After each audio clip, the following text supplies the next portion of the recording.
All right, so bear with me. Oh, what did I just do? Fuck. Cancel that. Cancel that. Cancel that. Oh my god. All right, hang on a second. I actually started screwing around with the wrong device, so we're almost done. Well, nobody's in here yet, so give me a minute to get my last stream going, and we should be up momentarily. Um, what am I typing in? I got to put on some glasses. Got to put on some glasses. Oh shit! We're gonna have an open forum today.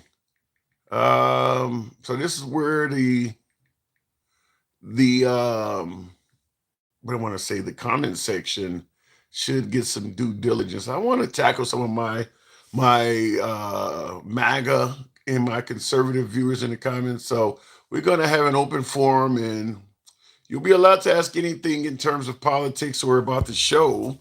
Ladies and gentlemen, the one and only handsome liberal. Thank you, handsome conservative. Appreciate that. Thank you, sir. I appreciate that. So yeah, we're gonna have a political. We're gonna have an open forum. I'll be up momentarily. Give me about, I don't know, 30 seconds or so, and we should get this going. I do have topics, but they are more like starter dishes because they're not the actual topics of the program. And how are you, Tim? What say you, Docidio? I'm doing good. Good afternoon, Elliot. Elliot McCoy as well. Good afternoon to you as well. I just want to make sure I get all this in here. America's the other one. So we're having an open forum, and of course, you get not only will you get to ask whatever you want to ask politically, but also, like I said, the goal of this is to do more justice to my comment section. My comment section. I like to make sure my viewers that are, not necessarily the ones that are calling in, but the viewers in the comment section. We also want to make sure we can chat with them as well. Somebody says the United Snakes of Israel, says Derek Faneuil. Listen, there's a lot of Americans that do believe what we're dealing with is at the behest of that nation. So, I mean, what you're saying is the hardened sentiment of a lot of Americans. They do believe that Israel is taking us down a dark path, and somehow, some way, been able to convince President Trump, yet another president, because it's not something that only Trump has done, but yet another president, to get us to do their bidding militarily. So your comment is as harsh as it sounds. I tend to think there's a lot of Americans that feel the way you do. Okay, so we're going to go ahead and start the show. What up, folks? Once again, it is indeed your boy Tim, the handsome liberal, depending on who you ask. We're going to have what I refer to as an open forum. Simply put, we're going to let you guys ask questions. We want to keep the show entertaining. We want to be able to better the show whenever possible. So occasionally we do have these. I think this is about the third or fourth one where we let the guests, comment, suggestions, complaints, whatever. We don't block, ban, or censor any damn body. So if you got a complaint, you got a comment, or if you got a compliment, we take them all. And today is what we're going to do in regards to that. So, suggestions, things like that. Also, that's in regards to the show. But we're also going to be talking politics as usual, and we have an open forum. You know why we're having an open forum today, folks? Fact is, I can say this with somewhat a mild amount of delight, a mild amount of delight, but it is indeed a slow news day. It's a slow news day. It's one of those news days where nothing controversial has happened. We haven't set any immigrants on fire. We haven't thrown any gay guys down the incinerator. Nothing really, really bad has happened. Now we're at war, so there's no denying that is happening. But I think this is day 10, 11, 12, whatever the case may be. So we've been at war to the point where everybody knows what's happening, and we've kind of gotten used to seeing the news from that. So, and I see in the comments, Arlita says, you just wait. Yeah, oh yeah, I agree with you 100%. Under President Trump, breaking news comes in at the speed of light. I mean, I can skip a day here, and usually the next day I'm on, I got like 3 or 4 things that happened since I've been gone. So, I mean, it moves that quick. So I agree with you, but Gen X says the day is young. Well, listen, it is almost 5:30 Eastern time, so it's not that young. It's not that young, but listen, I mean, it is what it is. President Trump does more before. Remember the old Army commercials? Do more before 6 a.m. than most people do all day. That actually does pertain to President Trump to some degree. He does more by a certain period of time during the day than most presidents do all week. So that does pertain to President Trump. That slogan, I mean, it's an older slogan. I think they stopped using that early 2000s, late 90s or something. We do more before 6 a.m. than most Americans do all day. He's like that. President Trump is like that. He does more, let's say, in a typical week. I would say President Trump does more before the second of the month than most presidents would do in an entire month. And when I say do more, I don't mean legislation. I don't mean things that are good for America. I mean in terms of getting on the internet, giving speeches and statements that are going to go down in history as controversial. He is indeed the most controversial commander in chief we have ever had. And when I say we have ever had, I'm not just talking about in our lifetime. I believe President Trump will go down in history as the most controversial commander in chief we've had out of all 40 some odd presidents. So we'll see. And I see in the comments, XCAC says none of it good, though I don't agree with that. I don't think everything about the commander in chief is bad. I mean, there's Operation Warp Speed. It's something that came from Trump. That is absolutely good. I don't favor how he rolled it out, leading some folks to believe the vax was poison and all of that shit. But most folks on the planet, most of the scientists and all of that, credit Operation Warp Speed as saving millions of lives. That came from President Trump. So it's not everything Trump has done is not all bad, but there's enough of it in there. So I get where you're going. Rod S, appreciate the TikTok cap. Yeah, you guys can help your boy out with the TikTok cap and hat and mustache goals. Thank you very much to start the program out. So I'm gonna go ahead and start tackling the comments. This is a simple program today. We're gonna have an open forum, but there are things going on, obviously. Number one being the Iran war. And I don't have many clips today because it's an open forum, but I want you to hear something because there was a Senate meeting earlier today, not long ago. This is Senator Blumenthal speaking on that. I emerged from this briefing as dissatisfied and angry, frankly, as I have from any past briefing in my 15 years in the Senate. I am left with more questions than answers, especially about the cost of the war. We seem to be on a path toward deploying American troops on the ground in Iran to accomplish any of the potential objectives here. I emerged from this briefing. I'll get starting over, but we mentioned that on the program yesterday. I personally stated yesterday, and all of my lives are saved in the archives on YouTube, so this is one I think will age well. But I stated, if you listen to Trump's objectives in Iran, that being that we want regime change and we want a say-so in who they put in. Now, they've already put in the Ayatollah's son, and apparently he's further to the right than his dad was. And of course, he's not going to work with America after we just slaughtered his father and bragged about it on the worldwide stage. So the guy that's currently in there is not going to work with the United States. You can forget about it, as they say in the mafia. Forget about it. I mean, we slaughtered his dad just a few days ago, and now he's in there, and we expect him to work with the United States. He doesn't want to hear from Trump at all. Somebody in the comments, I see Tamar says, oh, his entire family was slaughtered? Oh, then hell no. Hell no. He absolutely is not going to work with America. So I suppose President Trump will threaten him, and Benjamin Netanyahu will want him deceased. Benjamin Netanyahu will want him deceased. And I see in the comments, Tamar says his daughter was killed. For the Great says his wife and child as well. This guy has zero desire to work with the United States. And I'll submit this to you. None of you watching would want to work with the United States after a traumatic event like that either. So we can forget about him in terms of working with the United States. So if Trump wants regime change in Iran, and he wants to have a say-so in it, as Senator Blumenthal was saying, the only way to do that, you're going to have to put boots on the ground. I said this yesterday.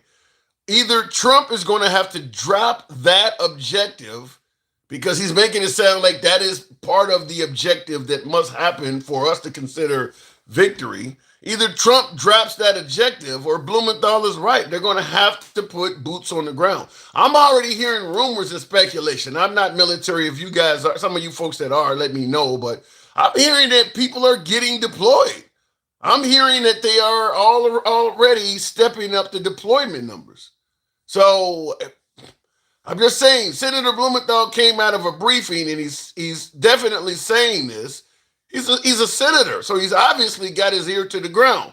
He's a U.S. senator, so there's no way in hell you get to put in a leader by just bombing from the air. That's just not going to happen. So boots on the ground probably is more likely than not, in my opinion. But this is open forum, so if that comes up, we will talk about that. And by the way, they're estimating, I think we've already spent like 50 some odd billion dollars on this in just 2 days. 50 some odd billion dollars on this. So every time you see one of these videos of something blowing up, just imagine a few $100,000. Just imagine a cash register sound every time you see Trump posting a declassified video of something blowing up. You're paying for all of that. Same thing with the Venezuelan drug boats. We blew up about a dozen of them. That was millions of dollars spent to do that. Also, in addition to talking about Iran and the possible ground invasion and its cost, the price of gas, the price of fuel. The price of fuel has increased significantly no matter where you are at in this great nation. Some folks have had it worse. Some folks have had it a little bit more mild. But I think everyone since the Iraq war has started has probably seen at least about a 50-cent increase per gallon in gas. Some folks much worse than that. Talk about that. We also talk about the Save America Act. This is President Trump requiring that you prove you are a U.S. citizen before being allowed to vote. And as I often say on the program, let no one tell you that this is a voter ID. It is not voter ID. There are plenty of folks that have IDs that would help you out in a traffic stop. Cops run your ID, give you a ticket, and let you go along your way. Those IDs are not guaranteed to let you vote. There are plenty of folks that have state IDs and driver's license that would be valid to use for a host of different things in the state, would allow you to drive and everything, but you could not vote with that ID. So let no one tell you it's just about voter ID. There's more to it than that. You essentially need to have a passport and access to your birth certificate, because that is more than voter ID. And by the way, I suppose the 2020 election or some of that shit will come up because Trump is now demanding the records from Arizona. Another one of those swing states in that 2020 election he lost. So he went from Georgia, now he's over in Arizona. And Arizona is that state where the cyber ninjas, hired by the Republicans, the cyber ninjas did their own thorough investigation into the election and came back and told Trump, you actually lost by more than we originally thought. So I suppose he's going to come up with some kind of way of why the cyber ninjas got it wrong, but we'll talk about that. And last but not least, the gift that keeps on giving for the Democrats and keeps on sticking in Trump's side, Jeffrey Epstein. I'm sure that'll come up because obviously since this has happened with Iran, we've stopped talking about Epstein. Hell, even Savannah Guthrie, her mom disappeared from the media. So I'm sure this is not something that she's fond of either. We've stopped talking about everything once we invaded Iran. So if Iran's attack was to be a diversion, it succeeded. It's deflected us from talking about everything. So that's the program today. And of course, if you have any suggestions on how to make it better, how to make our program more entertaining, if you got some comments in that direction, if you got some complaints on the things you think we're doing that you don't favor, that maybe makes the program less entertaining. I want to hear those too. You can criticize anybody on the program. You know what the hell I say. We take criticism from anyone, right, left, or indifferent, and you can criticize even yours truly.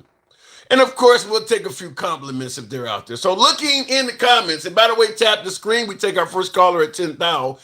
Israel owns the United States government. I don't want to say they own our government, Victor, but they absolutely have a lopsided amount of influence. A lopsided amount. They have more influence on our government than they absolutely should.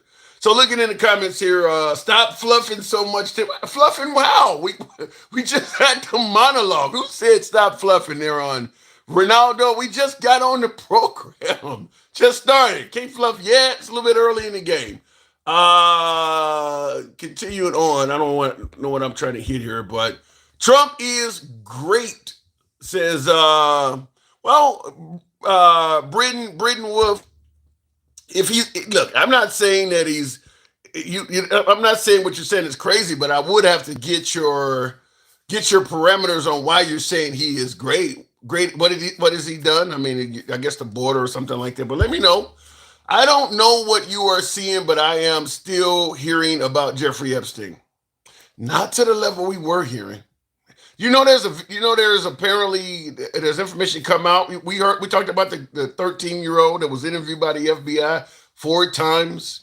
Apparently, the girl testified to the FBI back in, was it 94 or in the early 90s? She testified that Trump tried to get her to have oral. She was 13. Tried to get her to have oral. She bit him on his pecker. This is what came out of the Epstein files. She bit him on his pecker. He actually smacked her or hit her. This is what she testified. She actually testified to the feds. And that's in the Epstein files. Oddly enough, that was accidentally deleted when the files got released. And it became such an outrage that they had to release it. But Pam Bondi had released the Epstein files, and that 50-page portion of it was missing. That hasn't been covered a lot. It has been covered, but the Iran war that should be huge fucking news. That should be Savannah Guthrie's mom got more coverage than that. So I don't agree that we're covering it like that. Guthrie's mom got significant. That should be on the news every damn night. That should be literally the first segment of your nightly news, even locally. Thank you, Blue One Banks. So looking in the comment, why do you, what does that say? I don't want to talk about other stuff today. I'm sick. Andy, I don't want you to be sick. I want you to feel better, but we'll go ahead and, we'll certainly go ahead and pay you homage. Certainly support the program. Good evening, Andy. How is it going? The only thing I wanted to say about the J files is if anybody else had as many friends that were in those files as that we would erase them, because it's not just J. It's also Jean-Luc Brunel. It's also John Casablancas. I was watching some random show about Hollywood and some child essay I didn't even know, and it said, and he even had famous friends. Guess what picture popped up? What? Donald Trump and Paris Hilton. I was like, and I was trying to get away from politics, just watching some random, crime show on HBO. Like, what's and like anybody like. Didn't your mama used to tell you you are who you hang out with? Birds of a feather flock together, yes. Exactly. So if you've got friends, like all your friends got some connection to this, there's something wrong there. Like, I don't know why they don't make that basic connection. I think you for all these people were your friends and you didn't know about none of them. How the hell can you be president? Yeah. Because your observation is for shit. Yeah, I gotta say it is challenging because listen, I'm from the South Side of Chicago, and R. Kelly, who's now serving time for similar matters like this, we knew because he, I got friends of friends that actually hung around the guy. I didn't know nothing about him, never met him, but I got friends and friends of friends that hung around the guy. There were rumors floating around about this dude doing that kind of stuff for decades, probably since the early '90s. So how Epstein could have hundreds of victims and folks like Clinton and Trump and some of the folks you name it didn't know about it. Yeah, I would agree with you that either they were in on it or at the very least they knew who they were hanging around. Exactly. Because if it's one, it might be a slip of judgment. But when it's 3, 4, 5, and you ain't noticed anything about any of them, and you're going to tell me you're the smartest man on earth, and you're going to be president and make all these decisions for us, I question the legitimacy of your observational powers, because you let this shit go on for decades. But Not a few years. But let me ask He you. was friends with Epstein through all 3 of his marriages. Yeah. Epstein was at 2 of his weddings. Like, come on. But let me ask you the elephant in the room, though. Sure. I get the notion of birds of a feather flock together, but do you absolutely believe that he took the innocence of a child? Yeah, I do. Because, look, when I read about the look contest, what grown man has a bunch of 14-year-olds come for him and John Casablanca? Go look up in the look contest in the 1990s. So a bunch of 14-year-olds were Trump and Casablanca were the judges. Ugh. Like, that gave me the creeps right then. Like, I didn't need, like, all this extra stuff just confirmed what I already knew. And men his age, like, I grew up around men his age. I'm in my 50s. Like, I was the prime predatory for that age group of men. Like, my daddy's friends hit on me, and I told my mama. She made sure they never came back to the house again. She didn't care. 13. At that time, 13. They used to say gross things to women. Like, if there's grass on the field, you should get to play. Even though they knew that shit was illegal. It is a point of privilege. Pale male privilege. I got a point. How about this, though? How about this, though? In the comments, Aesop says, I know police officers that have family members that are criminals. Does that make them automatically become criminals? So he's pushing back on they arrested their family member? They know? If they know, then they're covering up. That's still criminal activity. It's a good point. It's a good point. I didn't think of it that way. But yeah, if you are a police and you know your family members are committing criminals and you're not doing anything about it, then you're kind of enabling them to continue. That's a good point. That's a good point. Corruption, look, all it takes is one bad action to be corrupt. And then you compile corruption on top of that. It gets a little easier to be a little more corrupt once you've been corrupt once. Look the other way. Take a bribe. Take 2 or 3 bribes. Shit, now I'm in too deep. Can't get out. Might as well do whatever the fuck I want. That's the logic behind that shit. Well, here's what I guess because when you take the innocence of a child or even a grown person, when you do this, you get put on the registry, sex offender registry or whatever. And the mindset is they put you on the registry because they believe if you're a pedo, it's something that is mentally off of you and you're going to likely do it again. So the point I'm making here is if hundreds of victims exist and nobody has been brought to justice for this, and I don't think there's been any arrest in regard other than him and Ghislaine Maxwell. You got to assume that some of the folks that were abusing these folks have went on to do it again because none of them were put on the registry. Definitely. None of them been arrested. Well, other things are happening in other countries. Like one of the heads of state had to step down in one of the Icelandic countries. They kicked Prince Andrew all the way out the family. You got to go. Yeah. Just out, you got to go. And now they're going to look into him for sharing some secrets. And see, that's another thing. They weren't just sharing kids. What else were they sharing? What do you mean? Well, Trump took home how many boxes of documents?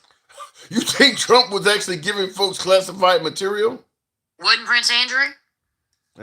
Yeah, he's criminally charged for it. Yeah. Same circle? Yeah. What's the difference? Yeah, I guess 6 to 1, half dozen of the other.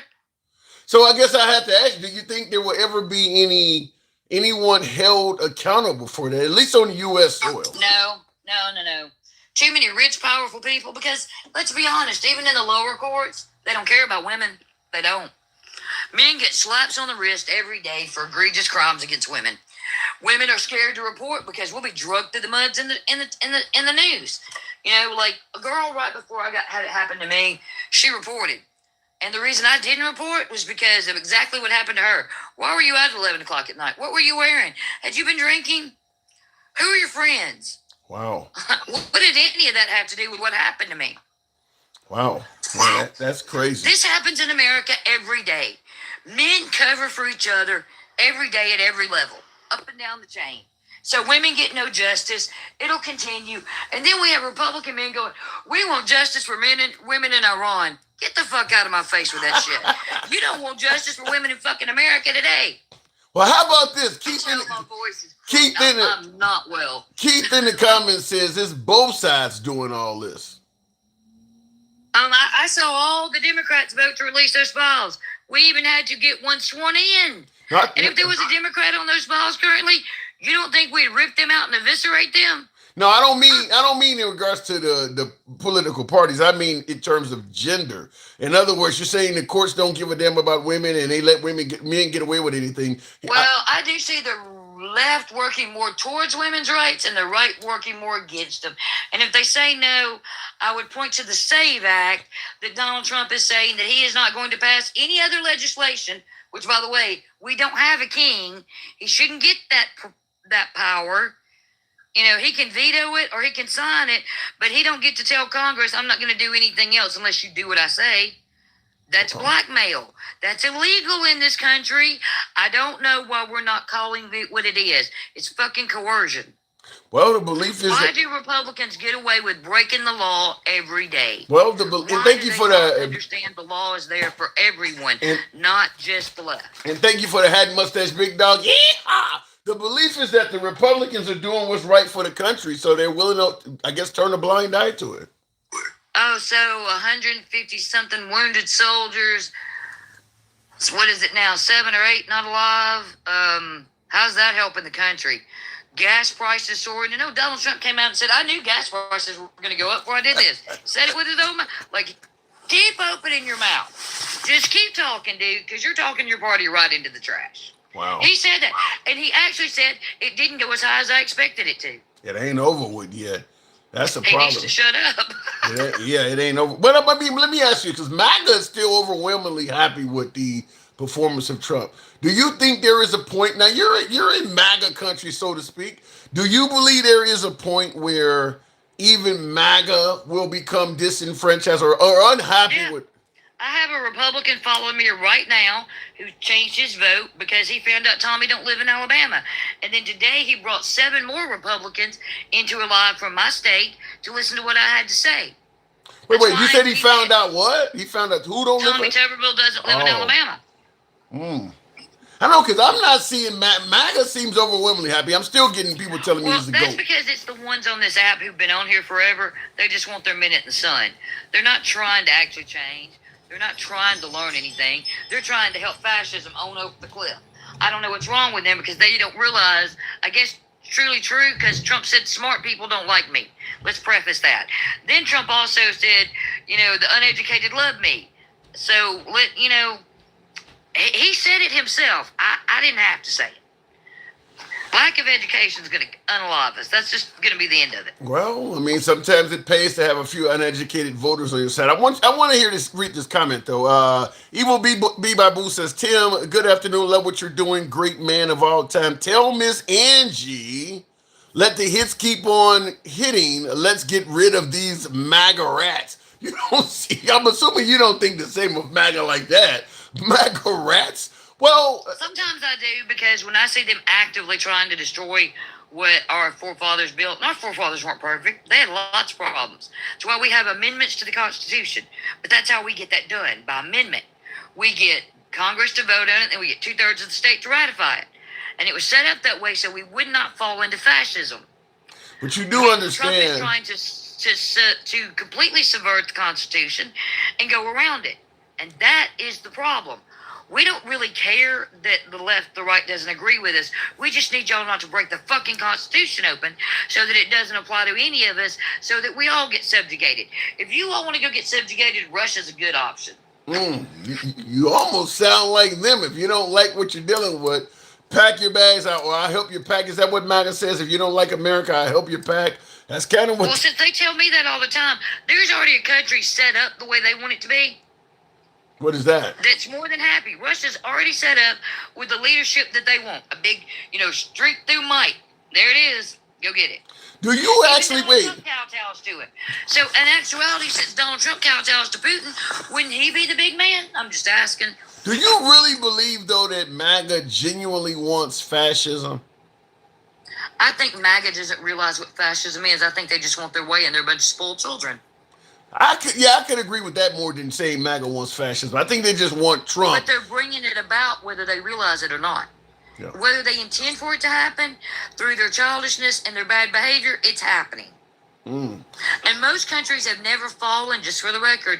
We went from being an open society and not on the human watch list to way deep on the human watch list, and now we're a narrowed society working to a closed society. No country has ever fallen down the human rights list so far. Make it back up. Here's what I don't get though. How can we be a closed society or kind of like nationalists when we're in everybody's business worldwide? Oh, because we're cutting people out. We got whole countries that can't come here. I mean, like Donald Trump is saying, like, when you start doing that and start kicking people out of your country and abusing them the way we're doing in these facilities, Yeah. it's we are way over the line. Like, at what point do they look at this and go, hey, wait, that's too far? Where is too far for them? When they unalive all the prisoners at Alcatraz, will that be too far? I don't- Will that not be far enough for some of them? I think and when- I dare you to ask them that today. No, Trump Because promised. I want to know where that line is. They don't have one. Trump promised that you're going to be tired of winning. So I think that what they favor is Trump is kicking ass, blowing up Venezuelan boats, taking out leaders like Maduro, blowing up Iran. I think they like the ass kicking. Same thing. The perception we're is not he's kicking kicking. ass so much because the people of Iran were in the streets cheering for their new supreme leader who's worse. Because what we did, any of those disaffected people that Trump thought was going to run in and take over the government, no, he bombed them too. You think they have any love for us? No, they joined the chant for the you know what to America crowd. Like, he made more enemies in the blink of an eye. Yeah. You think we're putting boots on the ground? Created in 100 years. You huh? think we're putting boots on the ground? Oh, yeah, I don't think we're having a choice. Because I think the Kurds are going to come pouring across that border, and then we're going to be stuck there for 20 years like we were before. All the hallmarks are on the wall. What does victory look like? Like, what is our exit strategy then? At what point do we leave Iran? Under He what? said till they can't fight back, which I don't think he understands the Middle East if he thinks that's going to happen, because their people are committed. Like, we want to go fight. They will fight till they unalive and be happy about unaliving. Our soldiers aren't going to be happy about unaliving. They're going to go, fuck. No. See, we are creating martyrs every fucking day because we don't understand their religion either. We're going over there with that Western gung-ho attitude that's never served us over there.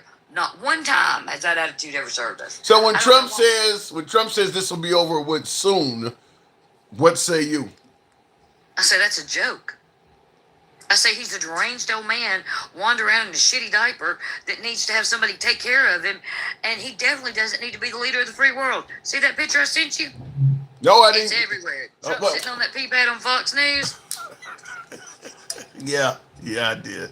I mean, look, he's almost Can't 80, deny so it. With Fox News, they weren't even willing to risk their couch for his life.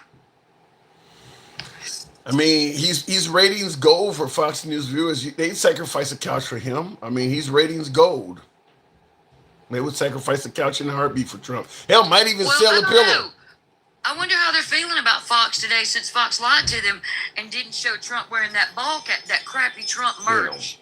They don't He care. turned the damn Return of the Soldiers into a damn Trump commercial with that crappy Trump merch on his head. Which, like, I don't know about you, but I couldn't walk in my grandmother's house with a cap on my head. Like, I don't know who gave these people home training, but I don't think they have any. They'll just divert to Obama not saluting somebody getting off Marine One or something Biden did. They don't care about Trump wearing a hat during a dignified transfer. I mean, I agree with you. It's completely disrespecting the folks who lost their lives for this country, but I think MAGA could get over that like anything. That's Yeah, nothing but to see, them. that's not the issue. It's not the issue of him wearing a hat. It's the issue that Fox tried to lie to you again. Yeah. And even when they apologized for using bad footage, they didn't put the correct footage up. Yeah, and but the argument would just simply be the liberals and the fake news media doesn't say. I mean, this is what generally the Yeah, but argument see, is. Donald Trump sued CBS for $10 million for editing the Kamala Harris video. Yeah. Where's that money coming from, Fox? I need them to pony up a check. See, here's the problem. The hypocrisy of it all, Tim. You just outlined it really clear. You didn't realize it.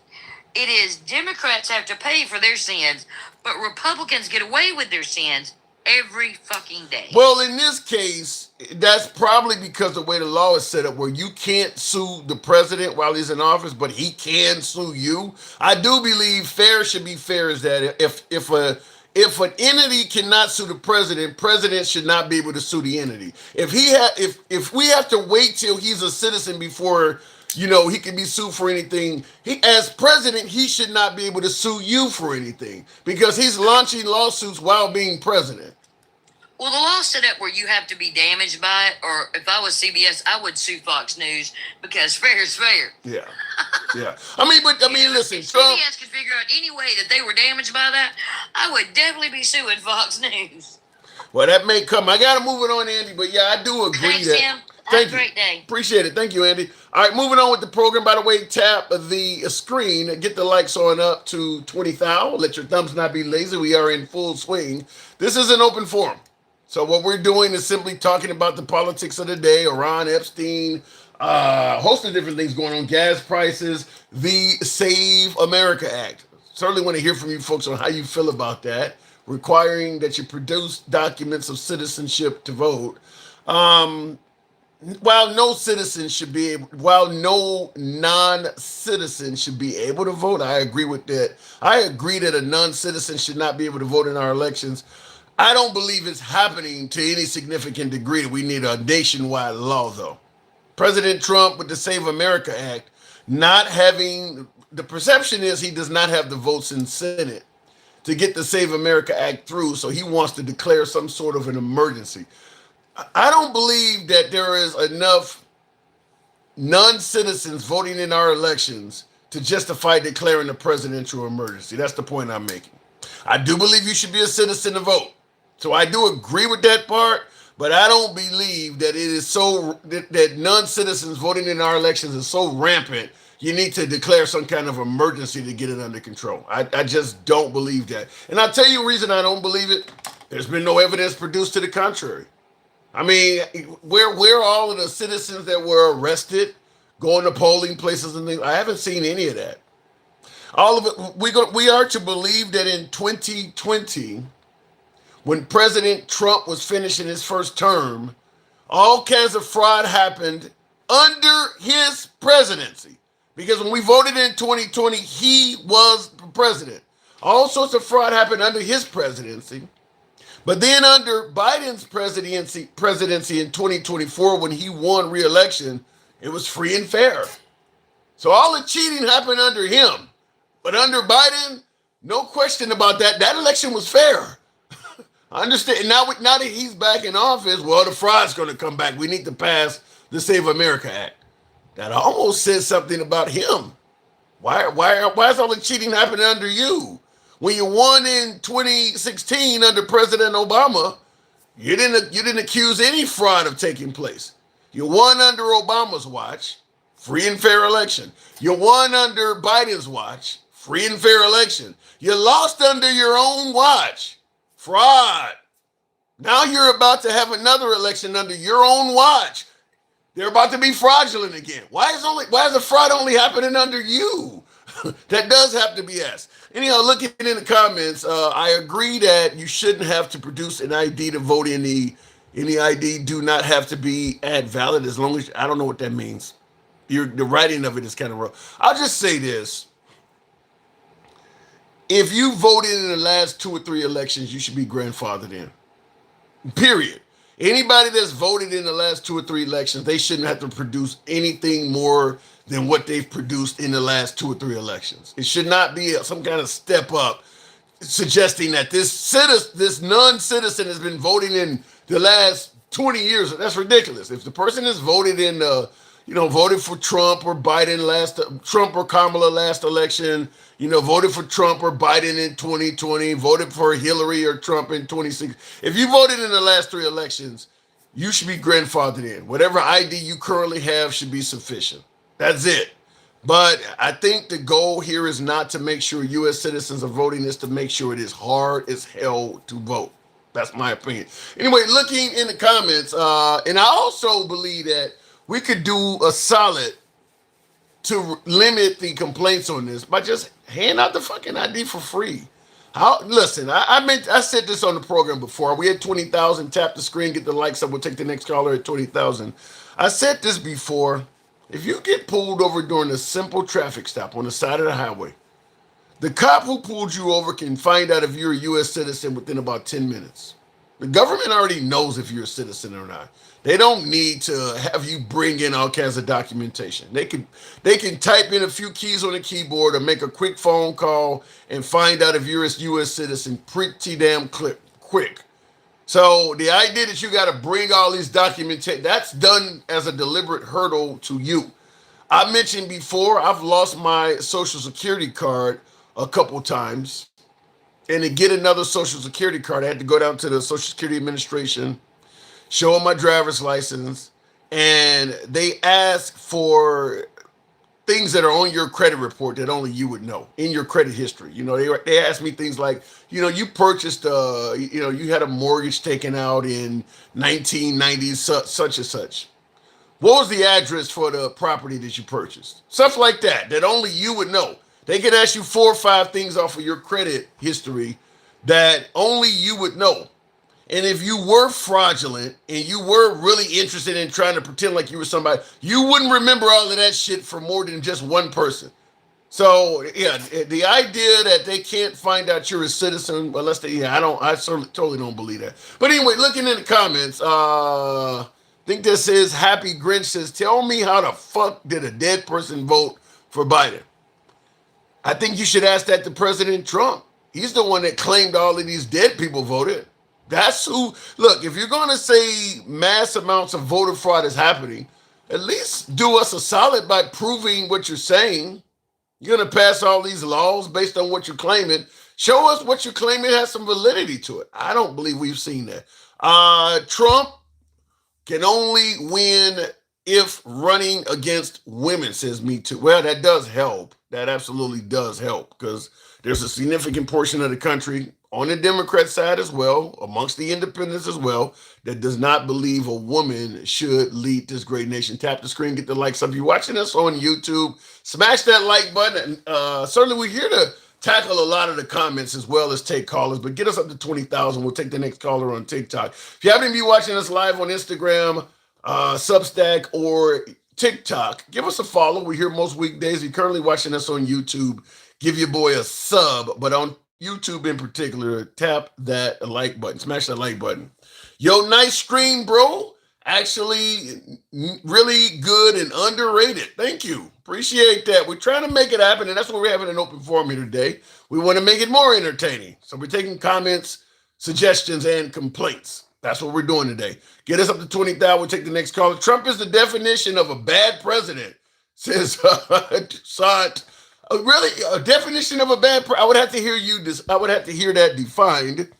Protect that is true. You are registered in the system, but that registration is not tied to the physical ID that you get sent in the mail several weeks after you visit. Like I said, I need to see that immigrants or illegal aliens are voting in our elections enough to justify all of this. Person shows up with a valid license with their face on it that you can call a DMV and validate. That's their fucking license. And you can take that license and the information on that license, whether it's their driver's license number or they don't put social security number on license anymore. I think your birth date. They can take that information and find out if you're a U.S. citizen. That's it. They don't need much more than that. They can take your driver's license or your state ID and tell within 10 minutes if you're a U.S. citizen. So for citizens that cannot afford a passport or do not have the cash to try to request a birth certificate, whether you live in, whether you're born in the city you're born in, or you didn't have the time to get your birth certificate, whatever the case may be. If you don't have a passport because you didn't have the time to get it or you couldn't afford the cost, same with the birth certificate, have somebody at the polling place sworn officer that has access to the computers of law enforcement. That person can find out based on your driver's license or state ID if you're a citizen. That way, then you would truly only need an ID, which is what the right is trying to tell you. If we just want voter ID. Okay, this person showed up with a driver's license or a state ID, and you went in the computer and found out if they were a citizen. They didn't have to bring a birth certificate and all this other shit when you claim it's just an ID. Then I'd agree with it. In the comments, Handy Manny says you don't need a passport, just an ID. That's not true across the board. I'll tell you what I mean. They have the real ID that you did have to prove you're a citizen, et cetera, to get. Everyone doesn't have a real ID. There are plenty of folks that have a legitimate ID still before the real ID came out that would suffice to get alcohol, to drive in a car. That ID is still valid to do every damn thing else. It just wouldn't be valid to vote. So when you say we just want an ID, no, you need more than just a regular ID to vote. That ID would qualify for everything else, but it wouldn't allow you to vote. So it's more than just an ID. To get the real ID, now you got to come back to the DMV and produce other paperwork. It's not just an ID. They want more from you than that. Going to the box, and there's a lot of Americans that can't afford a passport. A hell of a lot of Americans don't have a passport. I found that out when I started traveling internationally. I think about 30-40% of Americans don't have a passport. And there's a host of Americans that do not have a birth certificate either. And to get that stuff costs money. All of that stuff will cost you money to obtain it. So going to the box, Jeremy, and by the way, help your boy out, folks, with the hat, mustache, TikTok cap goal. Jeremy, good afternoon. This is an open forum, so we're taking subject matter is anything. Good evening, Jeremy. Hey, Tim, how you doing? I'm doing good. What brings you on this evening? I just wanted to talk about the importance of, you started talking about real IDs, and I think that's important to talk about. Mm-hmm. Listen, you're not pro cheating, are you? No.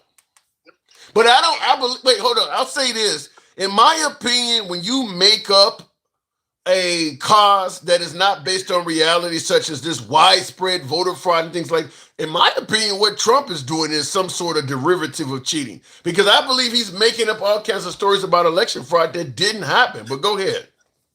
Yeah. So first off, I want to point out that Democrats in various different states, including California and Minnesota, are actually attempting to change laws in ways that would actually make it easier for you to commit fraud. I believe that. The Democrats want to make you be able to mail in votes. They want you to be able to pull up and vote curbside. Anytime you make voting easier, you increase the likelihood of somebody being able, you make it easier to commit fraud. When you make it harder to vote, what you do is you make it more likely that somebody who legitimately had the right to vote is not able to cast their ballot. So there's pros and cons to doing it both ways. Right, exactly. So here's a little suggestion I have. Maybe we should make it so that way voting day is required by law to be given you to have one day that your boss has to give you the ability to go to work, to be off of work, either to register or to vote itself.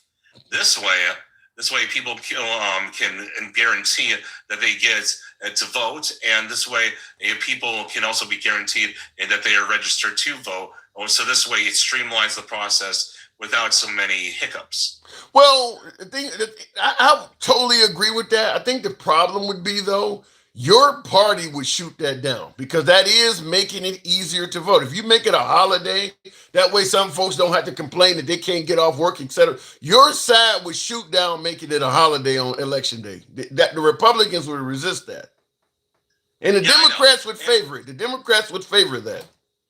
That's okay. I'm okay with. See, here's the thing. I only am loyal to a party that does what I want it to do. Otherwise, I'm not really too in favor of parties. Like, to me, it's principles over anything else. That's why I left MAGA, because and I was MAGA. I'm not afraid to say it. I'm not ashamed of it either, because he promised a lot of things I wanted and didn't deliver. Give me two or three things. Give me two or three things he promised and he didn't deliver that led you to leave MAGA, because this is something I got hundreds of MAGA listening. Maybe they need to hear this. Give me what you got. Okay, what was this shit about the Epstein files not existing, huh, motherfuckers? Come on. Be so for real. Be so for real. No, seriously, like, listen. Stand by your principles, not by a person. Listen, if I ever run for office, they're going to tear through everything I've ever done wrong. And I've done some stupid shit, although I've never been in the Epstein files or anything like that. So, Okay. you know, I'm probably a saint compared to most of the people that you know about. But for God's sakes, like, vote for me because you think I'll give you what you want. You know, don't vote for me because I'm Jeremy and you just love Jeremy. You're like, don't vote for me because of that. It's the also no new wars. That was another one. Like, come on. Well, they say we're not at war, Jeremy. We haven't been at war yet. That's what MAGA says. I know. Yeah, I know. And they also said that MK Ultra didn't happen. They also said that we didn't have any involvement with the Yazidis after World War II. Operation Paperclip. Sorry, I had to. So what are you trying to indicate? That the party you went with is lying to us or something? Is that what you're telling me? That MAGA's lying? Every party lies, but here's the thing: on your own, individuals don't get much done. Parties get things done. So I only align with the party in that as I align with them when they actually uphold my principles. Wow. But that's the thing: parties are made of people, imperfect people like you and me. So of course I don't want to have that happen. And listen, at the end of the day, when it comes to voter ID, here's what I'm. Hang on, but before you do, you got an accolade. Handsome Conservative says, now see, this is what I've been saying. Stand on your principles, not with a party. Good man. So someone recognized the value in what you said. But go ahead in regards to what were we talking about? You weren't going. What were we? Voter ID. Voter ID. And, okay. Yeah. Here's the thing. There are some things that are more likely to give someone an easier time voting illegally, and there are things that will give someone an easier time voting illegally at a lesser rate. You know what I mean?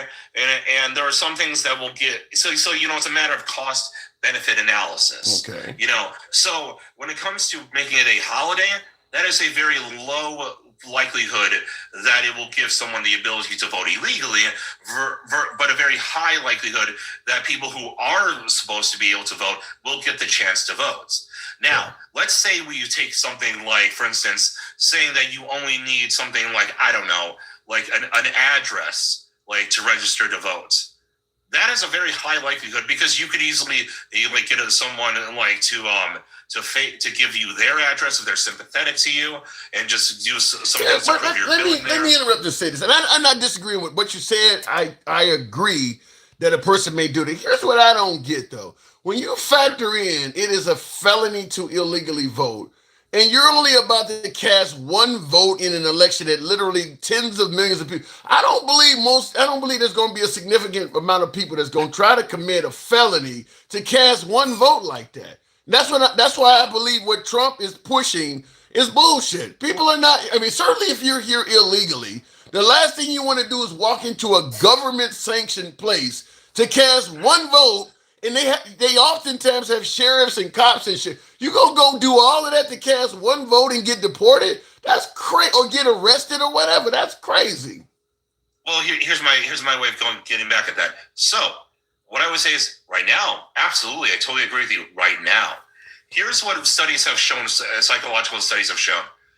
When it comes to the likelihood that someone will or will not commit a crime, it's a little important, but it's not as important when it comes to how severe the crime is.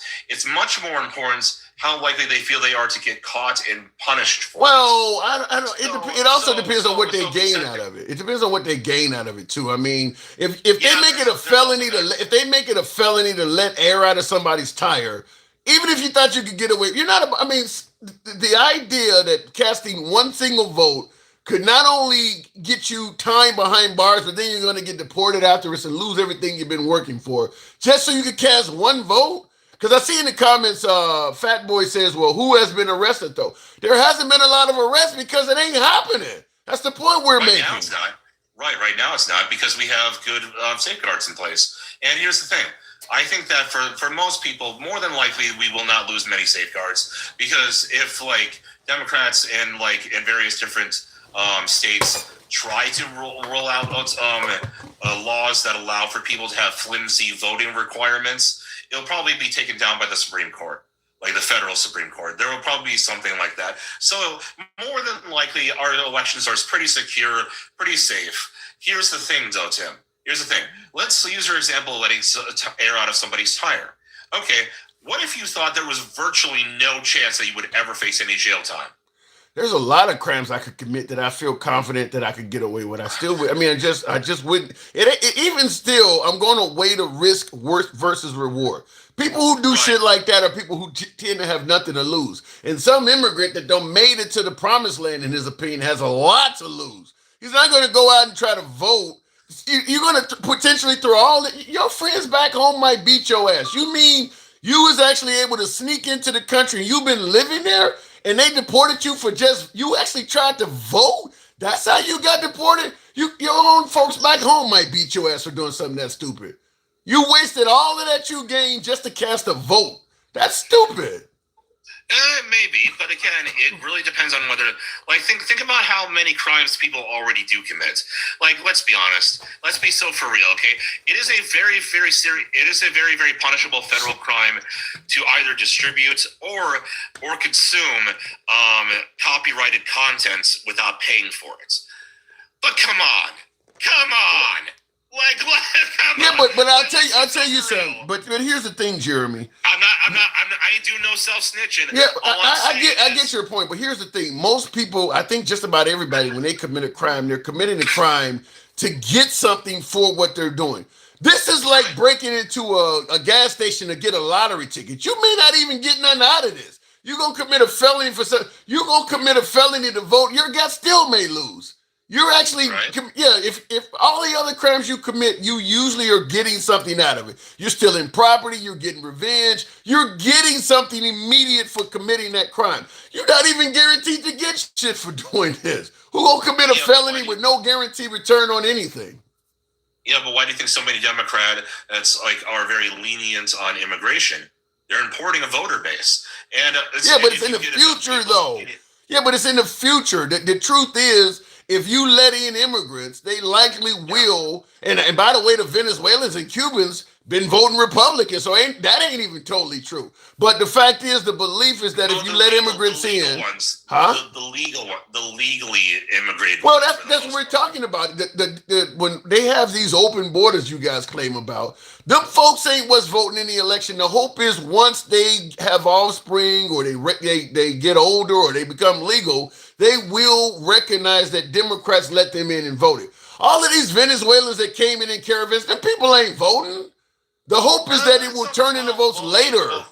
Yeah, but imagine a world where it becomes less and less punishable to cross the border illegally, and the requirements to prove your citizenship are even lower. Yeah, but that's all ifs. Make a pretty easy vote for your own benefit if you're illegally in the country. Yeah, but that's all.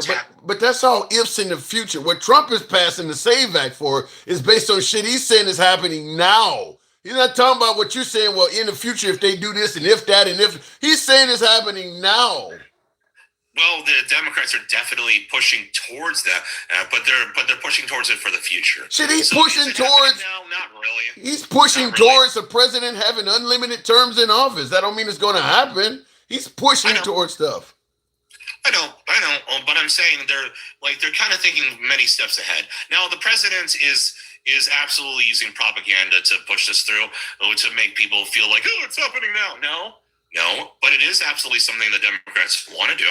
It's something, and here's the thing. I don't look down at anybody who wants to get out of a bad situation, okay? You grew up dirt poor, okay? Your mom got pregnant when she was 15, okay? I get it. You want to do better, okay? I'm an immigrant myself. I am very lucky to be where I am because, my adoptive parents brought me into a very nice home. Here's the thing.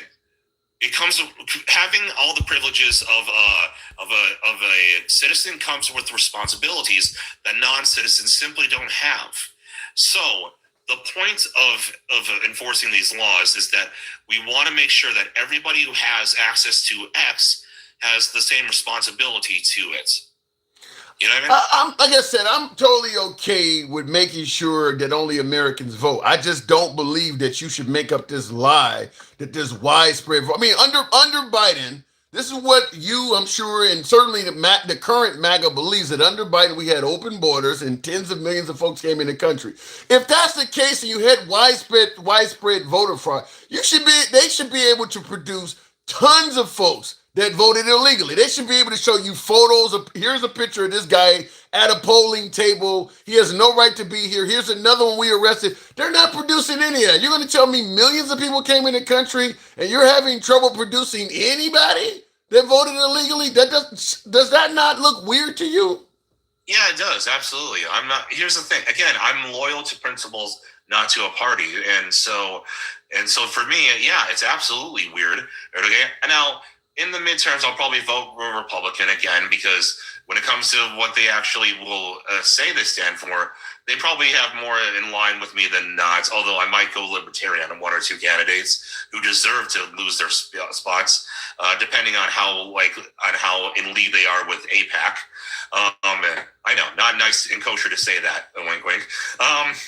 But I'm gonna leave that alone. But in the comments, by the way, I got a viewer say, William Perry said, is that the refrigerator? Anyway, William Perry says again, tell this dumb fuck that MAGATs are the ones mostly doing voter crime.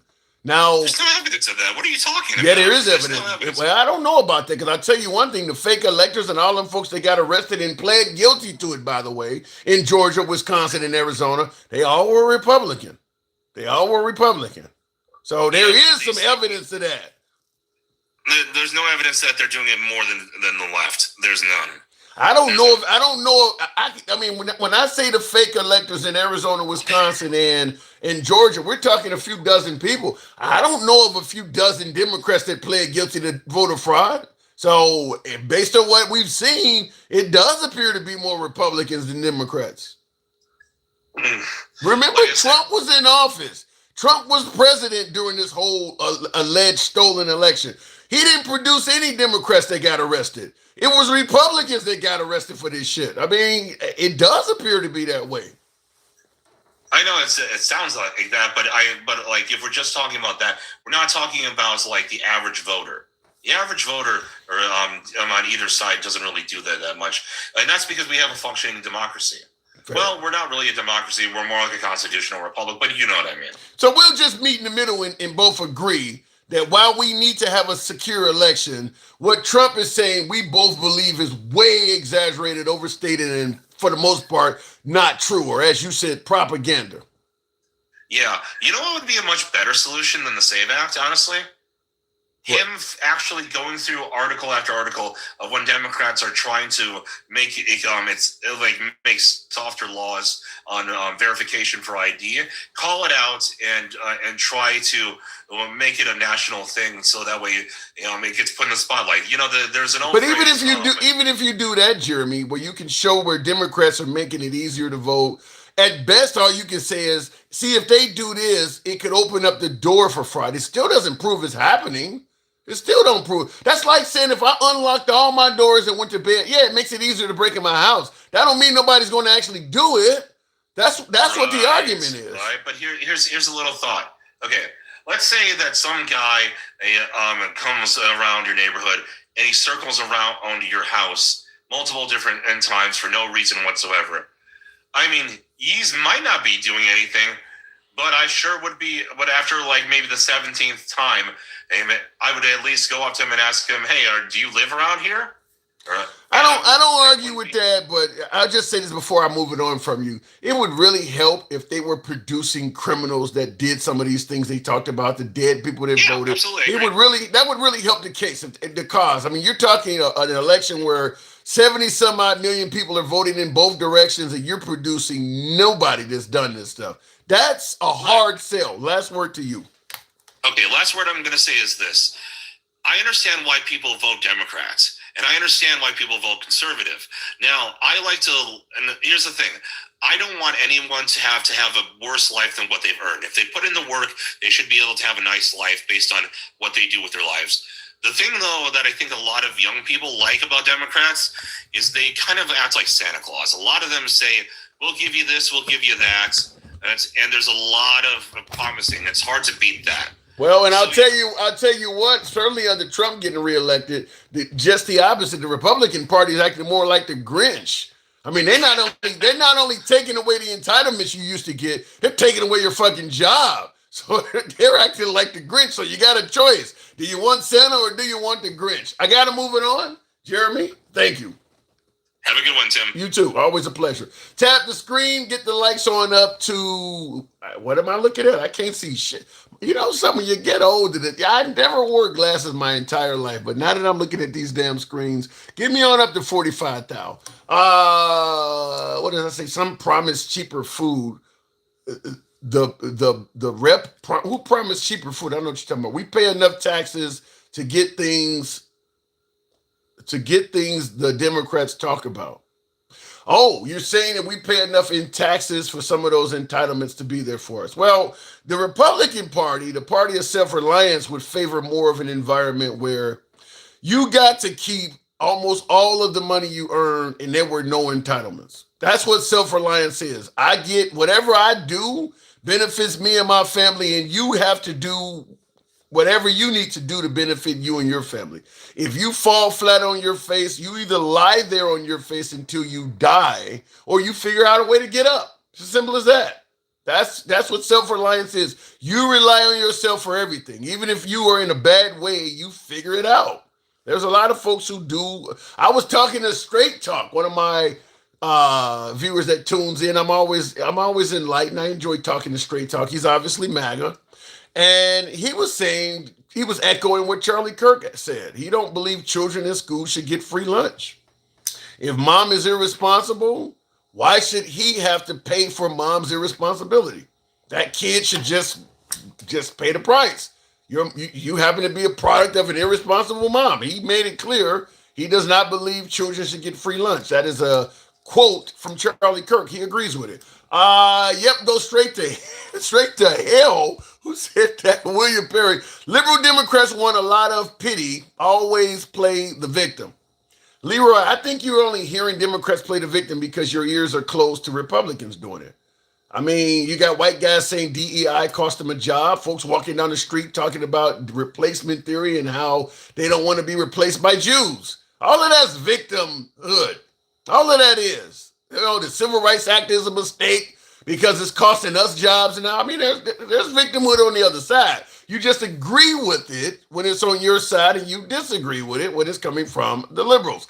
Tap the screen, get us on up to 50,000. Help your boy out with the TikTok TikTok mustache goal. You know what I'm trying to say. TikTok cap goal, hat, mustache. You know what the hell I'm trying to say. Anyway, Debo, who you're looking at, that is me. Yope, and that's why he out the way now. I don't get what you mean by that. Earning what you have and being a Republican or Democrat that has nothing to do with each other. Yeah, that's actually there's the way it's treated is what we're talking about. Thank you. Who sent that? Blue One Banks. Thank you for the hat and mustache. The point I'm making is the Democrats do believe that you can be hard on your luck and need some help.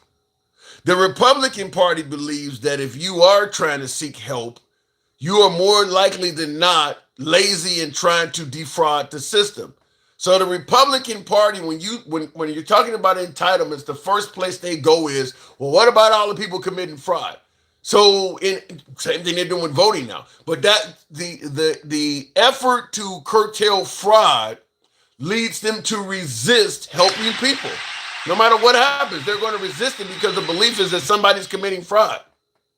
Whereas the Democrat Party, they tend to believe the sob stories. Now, that could lead to people committing fraud, but they would rather give 100 people fraud to help out one person who really genuinely needs it. The Republican Party, on the other hand, would rather deny access to 100 people who really need help to prevent one person from receiving fraud. So the Republicans focus on the fraudulent fraudulency of it all, and the Democrats focus on it from an empathetic standpoint. Why are Democrats so racist? Says just me. Well, that doesn't coincide with what you actually see. Have you been to a Republican gathering? Have you been to a Democrat gathering? Does what your eyes see match the sentiment that the Democrats are racist and the Republican Party is all inclusive? Does it if you go to those gatherings, is that what your eyes tell you? That when I go to Republican gatherings, it's very diverse. There's people of all races and cultures at Republican gatherings, black, white, Hispanic, Muslims, LGBTQ. Everybody's at Republican gatherings. And when I go to the racist Democrat gatherings, there's only one group of people. Is that what your eyes see?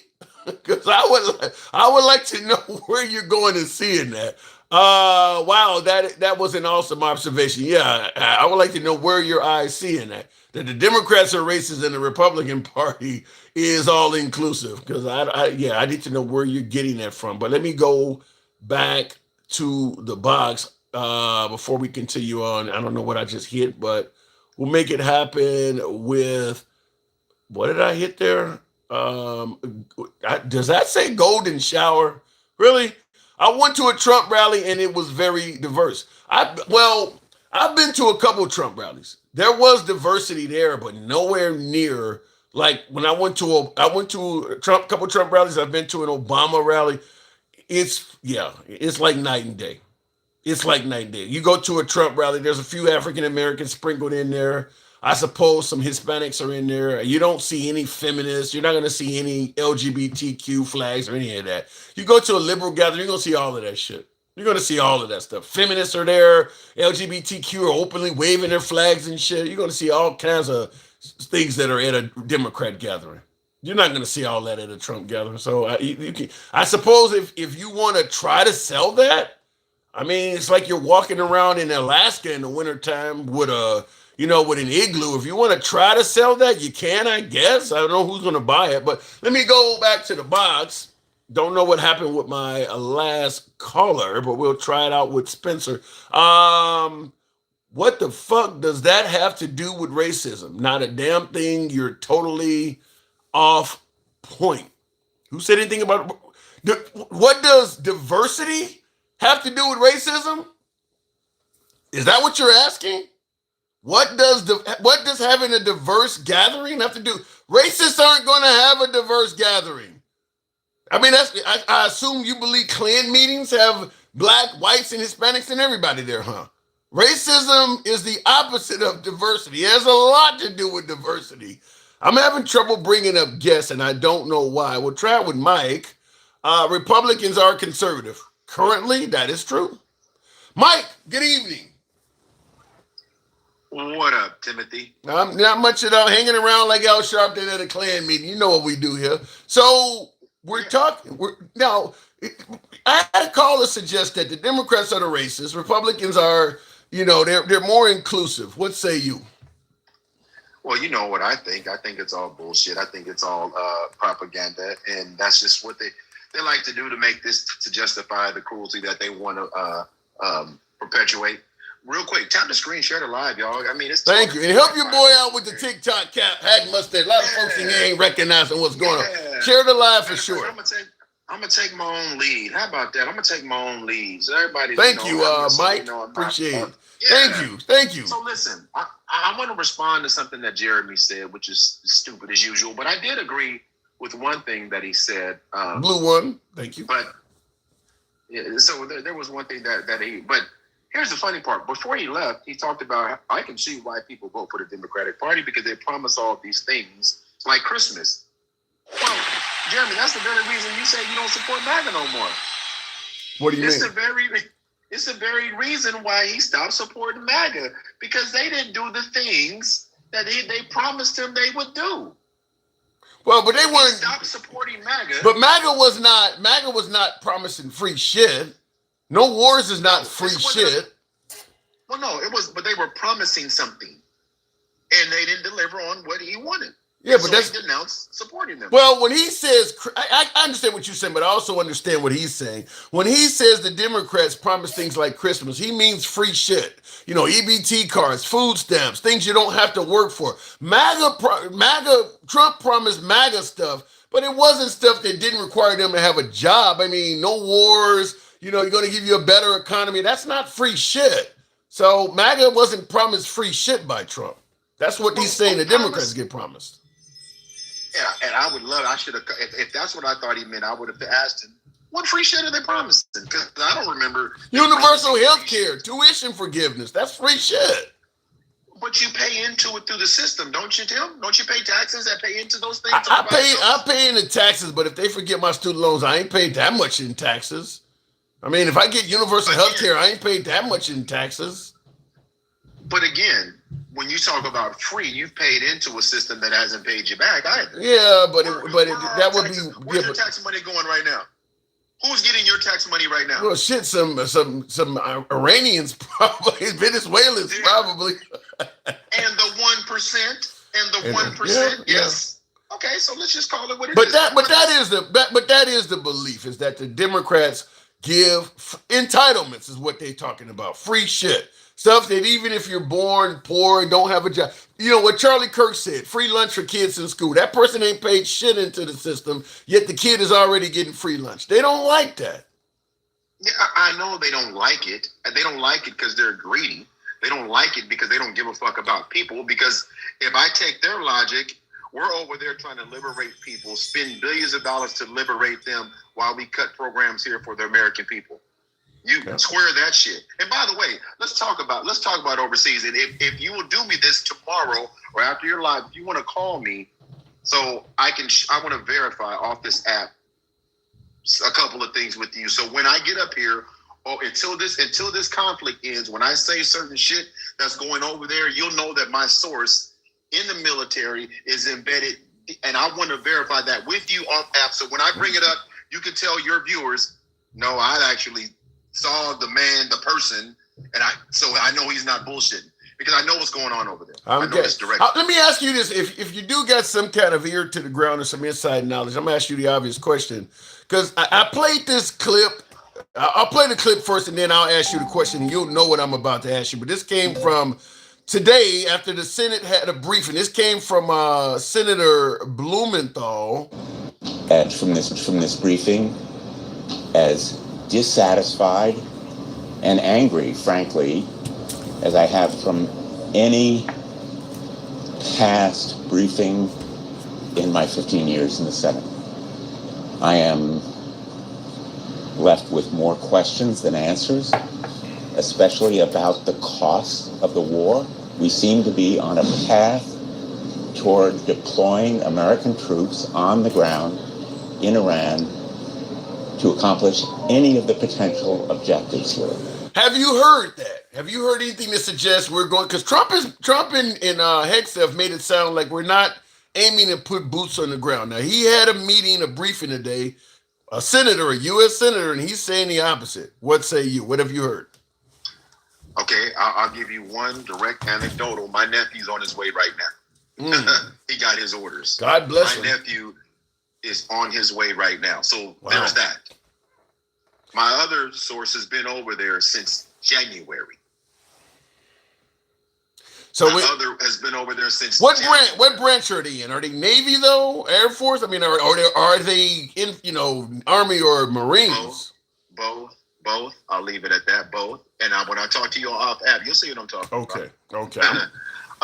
And it doesn't get one of them doesn't get any higher than that. And there's a lot of people on this app. I don't know if you've noticed. If you ask the question to your audience over the next week, just ask. Do you guys know anybody that's? I asked it at the beginning. It's interesting. I asked it at the beginning of the show because I made it clear I'm non-military, and I asked folks, "Have you heard of any group troop deployments?" Because I am hearing rumors that people are being called up. Now you're the first person to confirm it, but I have seen videos and shit like that. Have folks seen indication that, because that's the way you'll know that something is likely to happen. We got a lot of naval assets in that region. If they start sending actual manpower, the only other thing to expect is boots on the ground. We got enough military in that area right now to keep Iran from, spreading beyond its borders. So the only reason you call up actual manpower is you plan on going within their border.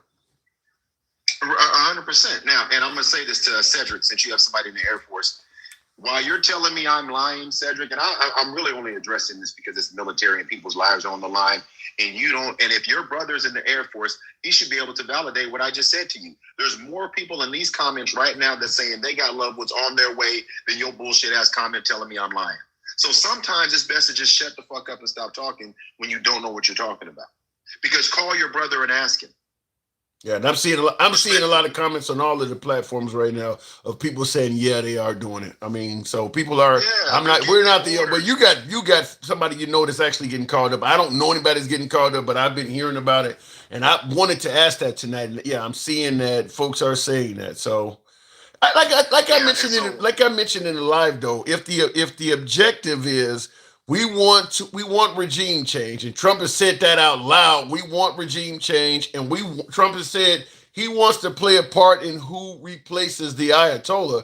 You can't do that from the air. We've never replaced a leader without, even in Venezuela, which is significantly less of a threat than Iran. We had to put some boots on the ground to change the guy. You damn right. And let's be clear. And you made it. So the new Ayatollah. Not only did he lose his father, he lost his wife and his son. But I don't know if you know that. Somebody said he lost his wife and daughter. I saw that. That's what that guy is absolutely not going to work with Trump. I mean, let's be honest here. Who would? Right. After somebody is, and I'm not listen. And then this is the funny part of what the right does. They'll hear something that I just said and assume that we're caping for Iran. That has nothing to do with it. That has nothing to do with it at all. But I do find it interesting that ever since this conflict started, our president and Pete Hegseth have been on social media acting like they're playing Call of Duty. That's terrible. That's the SpongeBob cartoons and shit. On his X. They think this is a game. Now, let me ask you this, Tim.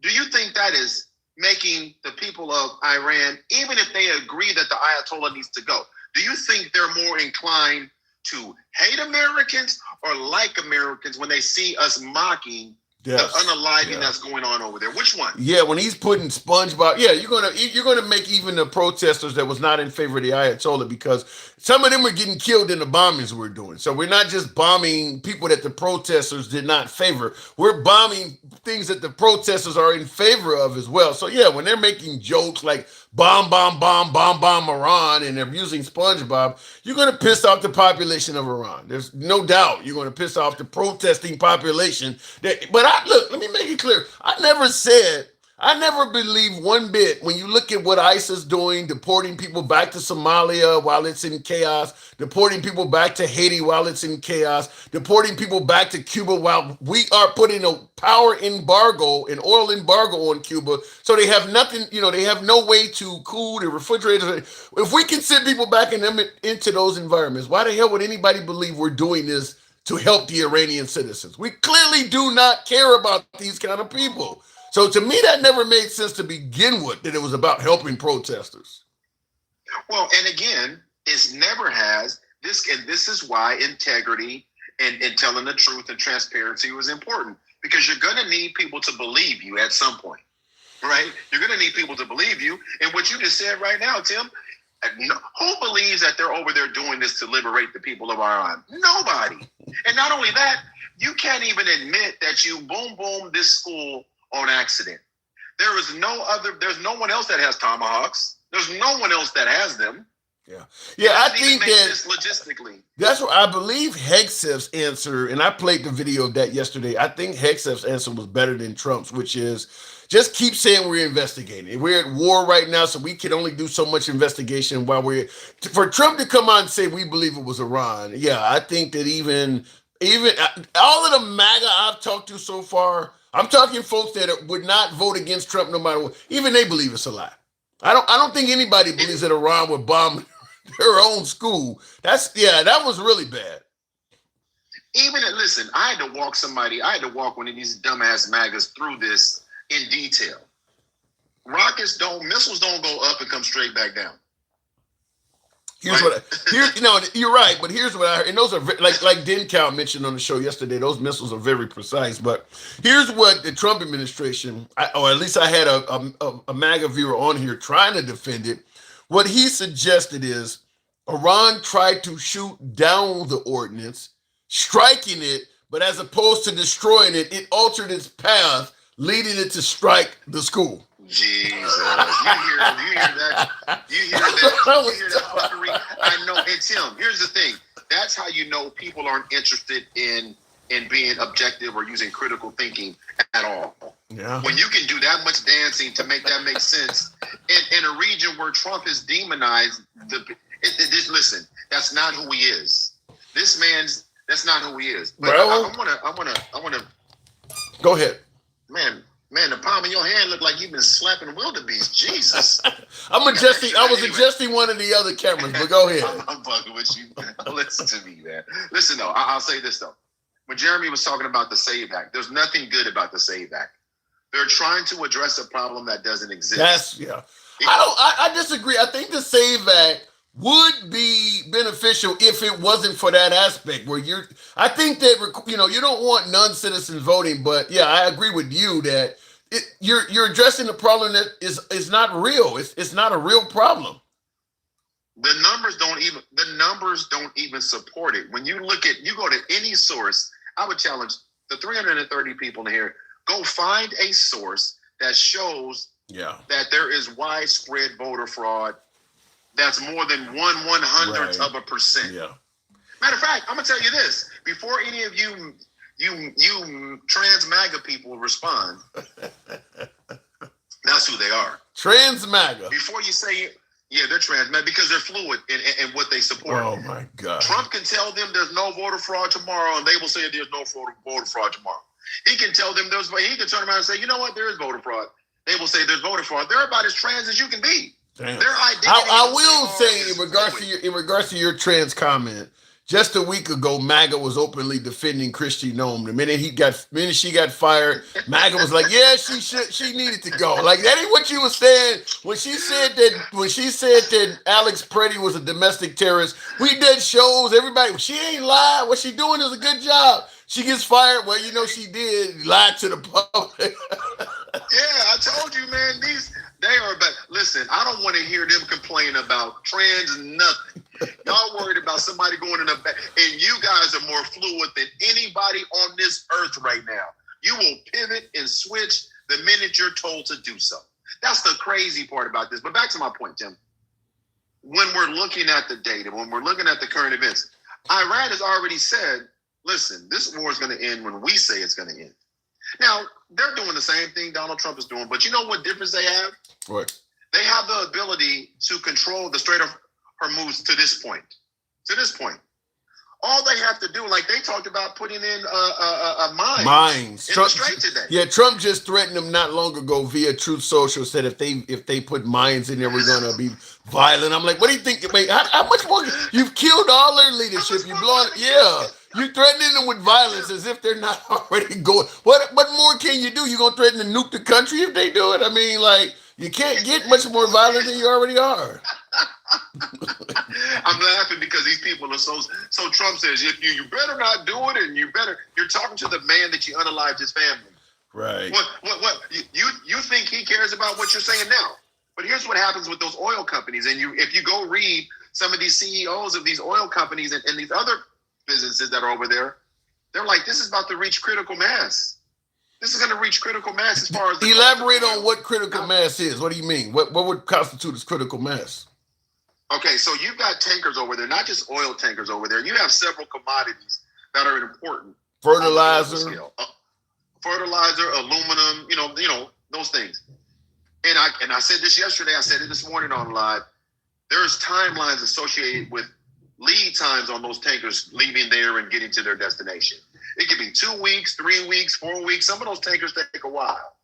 If they're already behind and they got to land here at a certain point, so these companies, because again, everybody forecasts, you don't have inventory for 2 or 3 years because you figure your lead time is 4 to 6 weeks to get it from where it is to where it needs to go.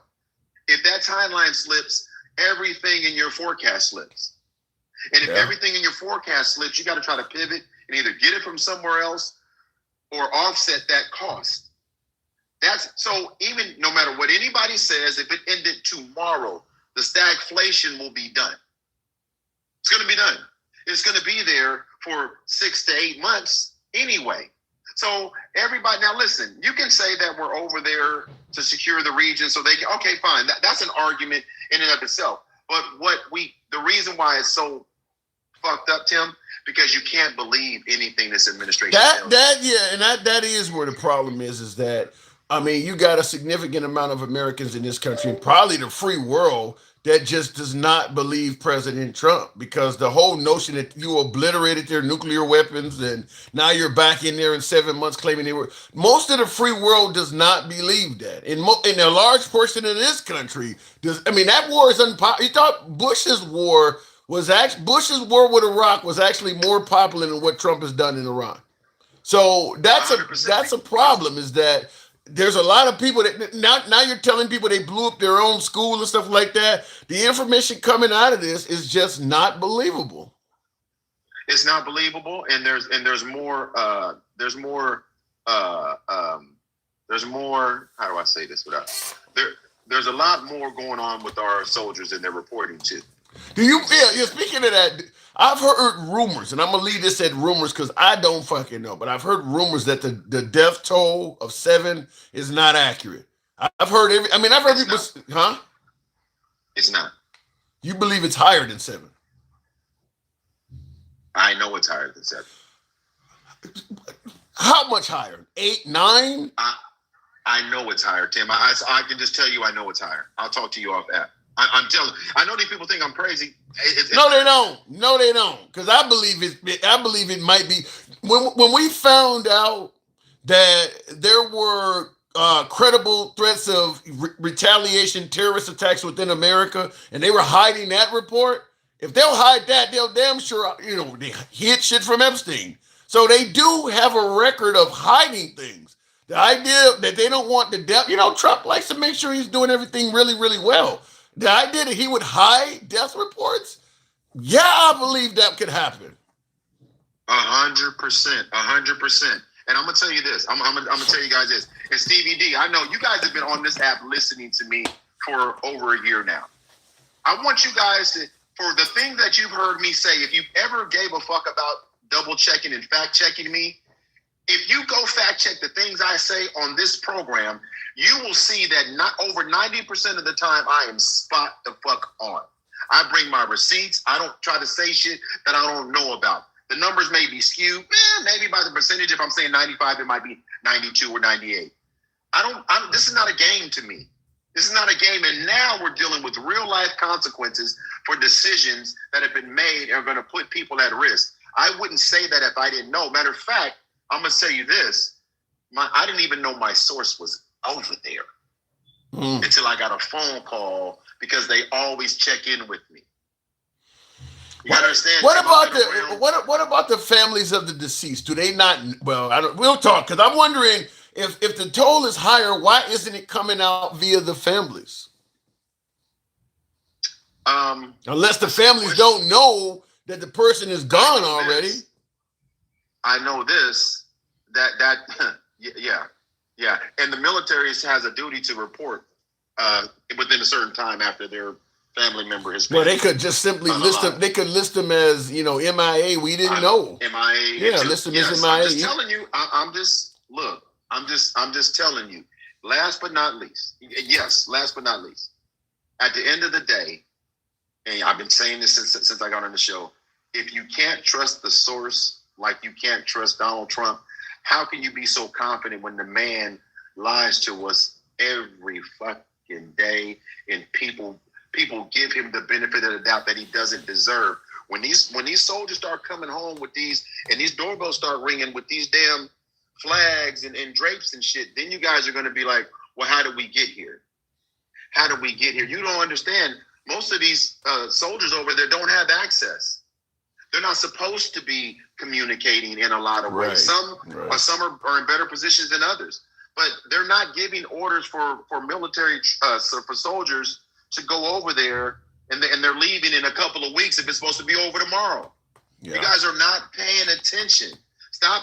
Get out of what you are comfortable with for a second, and possibly look at the other side and realize. Yeah, I'll say this before I let you go. It kind of reminds me of the Samuel L. Jackson, Matthew McConaughey movie, A Time to Kill, at the end where they say, close your eyes and then imagine. Close your eyes and imagine this is happening under Obama. Would you trust what you're hearing? Imagine the same events are taking place. The government is telling you the same stuff they're telling you now, but close your eyes and imagine it's coming from the Obama administration. Would you believe it to the level you believe it coming from Trump? Would it make as much sense coming from the Obama, Biden, Harris administration as you believe it's coming from Trump? I'll just leave it at that. Mike, I got to move it on. Yeah, I know.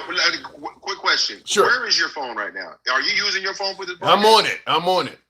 Okay. I'm gonna. When you get done, you call me. So when we get back on here tomorrow, you tell all these bastards out there. No, he verified that shit. Will do. Because this is serious. And lastly but not least, these companies that are moving product through the strait, they're not going to. All Iran has to do is threaten them. That's it. They're not going to risk losing an entire tanker because Trump said, right, if you bet or not. They're not going to do that. Right. And that's a mission. They make more money with their product sitting than they do shipping any fucking way. More to come. Mike, I'll certainly talk to you. Thank you. All right, okay, bro. Moving on with the program. In the comments here, Kel Brew over on Instagram. And by the way, folks, if you wonder how to be a caller, if you do wonder how to be a caller, we take the callers on Instagram, Substack, and TikTok. Unfortunately, YouTube doesn't allow calls, but that's where most of my MAGA viewers are. We don't want to ostracize our MAGA viewers. We certainly don't mind talking to you as well. We don't block, ban, or censor anyone. So the Handsome Liberal is the name on all platforms. Substack, TikTok, Instagram, here on YouTube. But we remain MAGA friendly. Always have been, always will be. Our comments go left of Bernie Sanders to I'm having dinner with Q. You can be critical of anybody on this program, including yours truly. So if you do want to be a caller, that's where you will find us. On Instagram, Kel Bruce says there are sources coming out of Landstuhl, Germany, is that there is casualties in the hundreds. Landstuhl is the main military hospital in Germany. Wow. I gotta say I tend to believe the number's higher than 7 as well. I do tend to believe that. I don't have any proof. But I'm going to go with kind of what me and my last caller was saying, is that Trump has a record of not being forthcoming with accurate information. I mean, whether we're talking about his mugshot parameters or his inauguration crowd size, I've been saying this on the program for a few years now, is that if President Trump gives you numbers, if those numbers can be exaggerated for his benefit, expect them to be exaggerated for his benefit. He doesn't win an election unless it's by a landslide. Doesn't matter what the numbers are. When he gives you numbers, they're going to be exaggerated for his benefit. So for us to be able to defeat the nation of Iran with only 7 casualties, those are great numbers. If the lower the casualties are, the better, more successful his operation looks. I'm going to just say I do believe that the number could be higher than 7. Significantly higher than 7? I don't know. But 7, with all of the amounts, with the amounts of drones they're firing, all of those things are missing. None of them are hitting their target. Israel has claimed more than 7 deaths. Israel has claimed openly that they've taken more than 7. That's impressive if we've been able to stop them with only 7. So it is hard to believe. I'll just say it like that. That is a challenge to accept that. But let me go on with the program. Tap the screen, get the likes on up to 90,000. We'll take the next caller at 90, and we'll certainly go over to Instagram. Dencow, good evening. Welcome to the program if we can make it happen over there. No, Trump does not lie, says Bentley Owenby. Okay, he's 100% honest all the time. Okay, fair enough. Real quick in the comments, Infamous says, no, he only wins an election against women. I don't know. I think he could win an election against some men, depending on the guy. Dencal, good evening. Good evening. Good evening. Hey, so now you're retired military. You heard? Now, did you hear my last caller? Did you hear Mike? I just heard the very end of it. The claim is that now the Trump administration wants to control whoever replaces the Ayatollah. Currently, the Ayatollah's son is been placed in at the helm.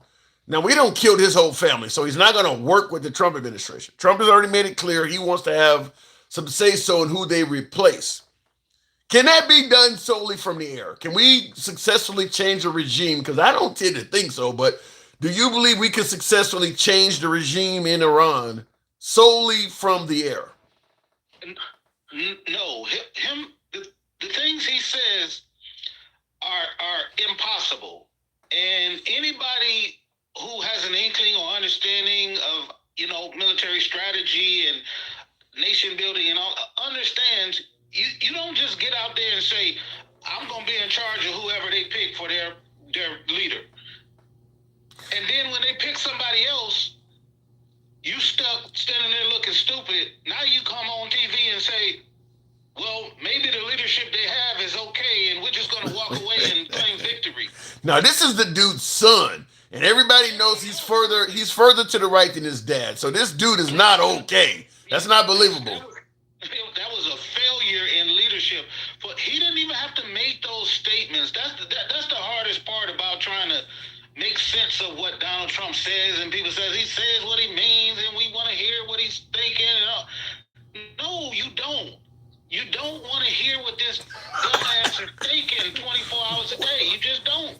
No, he likes to be transparent with the public. And right now, I'm looking at News Nation. They got breaking news: B-2 bombers are striking inside of Iran. So I think Hexev said it's going to be real heavy today. So they've stepped up the strikes in Iran. But so you don't believe though that we're going to be able to successfully change that. So you're expecting boots on the ground, then, right? No, I'm not expecting boots on the ground. I'm expecting him to walk away from what he said. So he said from the beginning, he said totally complete surrender and regime change. He didn't say let it go down to the next person in the family. Yeah. So wait a minute. So you expect no boots on the ground, and we're just gonna just say, okay, it's over now. We're gonna leave the Ayatollah's son in power. Just leave it like that. Brother, if we put boots on the ground and more body bags come back, you think the midterms was gonna be bad now? Well, people do not have an appetite. We only got 7 so far, but we know that there's plenty more. We getting information from around the world, and I've been to launch to. That's where your the people go when they get injured, when they're being transported back to America. They take them to launch to. So you've been to Landstuhl, Germany, the hospital out there.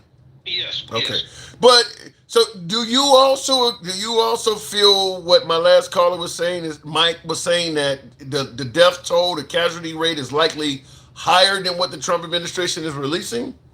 Oh, for sure. The way Trump does business is when he knows really bad things are coming, he softens things up as he goes along.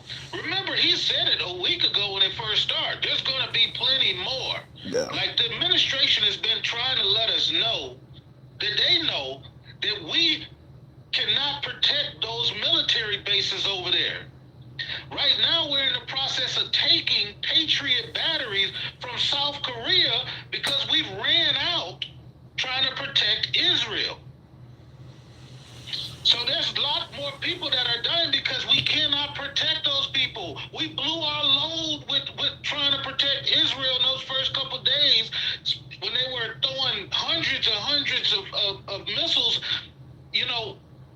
at a right. day. Now we don't have unlimited Patriot batteries protecting the Middle East.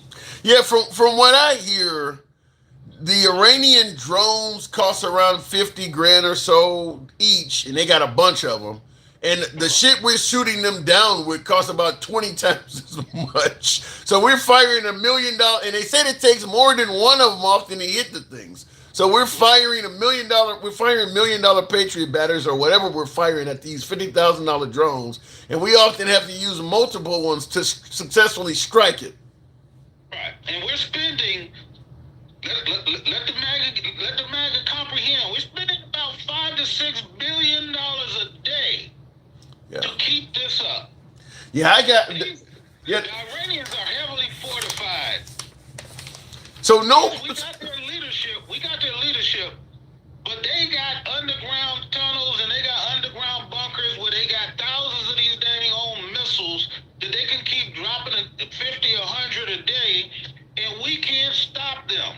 So if we're not going to put boots on the ground in Europe now, Mike, my last caller says the opposite. He says that deployments are being ramped up and they are likely to put boots on the ground. So you guys are on the opposite end of that. But if we're not going to put boots on the ground, then what do? Just walk away with our tail between our legs? Is that what you're saying, that the Ayatollah's son is going to remain in power and Trump is just going to throw his hands up and say it's over now? No, I don't think he may. I don't believe that he's going to be able to get the Ayatollah's son. I think that dude is so far underground. I don't believe that they would ever, because they have a strategy against us. They knew they could never beat us militarily. They've built themselves for the long haul, just like everybody else. When we went to Afghanistan, Iraq, anywhere we go in the world, people play the long game with us because they know the more people that die, the more soldiers that come back in body bags, the American people will tire of that shit. So they're gonna fortify themselves. They're gonna drop a couple of bombs every now and then. They're gonna, they're already in it. But I mean, so what is this? An ongoing conflict for years? I don't know if it's gonna be years. We gotta look back at Trump's track record, just like he did with Greenland, but on a much larger scale. He's just gonna claim victory and move the fuck out. So that's what I said. So we leave the Ayatollah in power. We just bomb some shit and leave and say we won. You realize what a quagmire it would be if we went down the path of Iraq again? It's bad enough that he keeps saying that he was doing. Well, I'm just doing surgical strikes. You see what I did in Syria. You see what I did in Nigeria. You see what I did in Venezuela. But how do you even get them to reopen the what do you call it?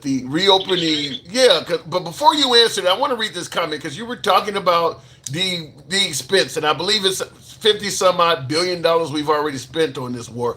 But in the comments, I want you to hear this because this is a counter to what you're talking about, the expense. Florida Blondie, good to see you in the comments, Florida, says, yeah, but we just made billions of dollars off of the tariffs, and maybe if we stop all the billions that we have been basically stolen from us, like in Minnesota, don't forget Biden left billions of equipment in Afghanistan. So in other words, Florida Blondie is pointing out ways to offset the cost of this war, suggesting that Trump's tariffs have made us billions of dollars.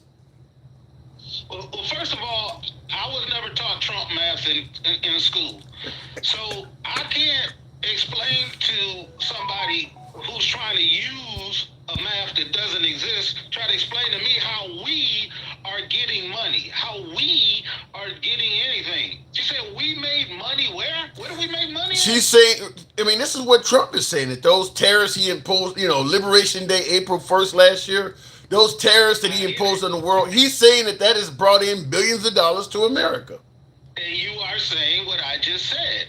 He said, we made all of this money in tariff. Yeah. The Supreme Court said it was against the Constitution, so I'm not sure who to actually be listening to.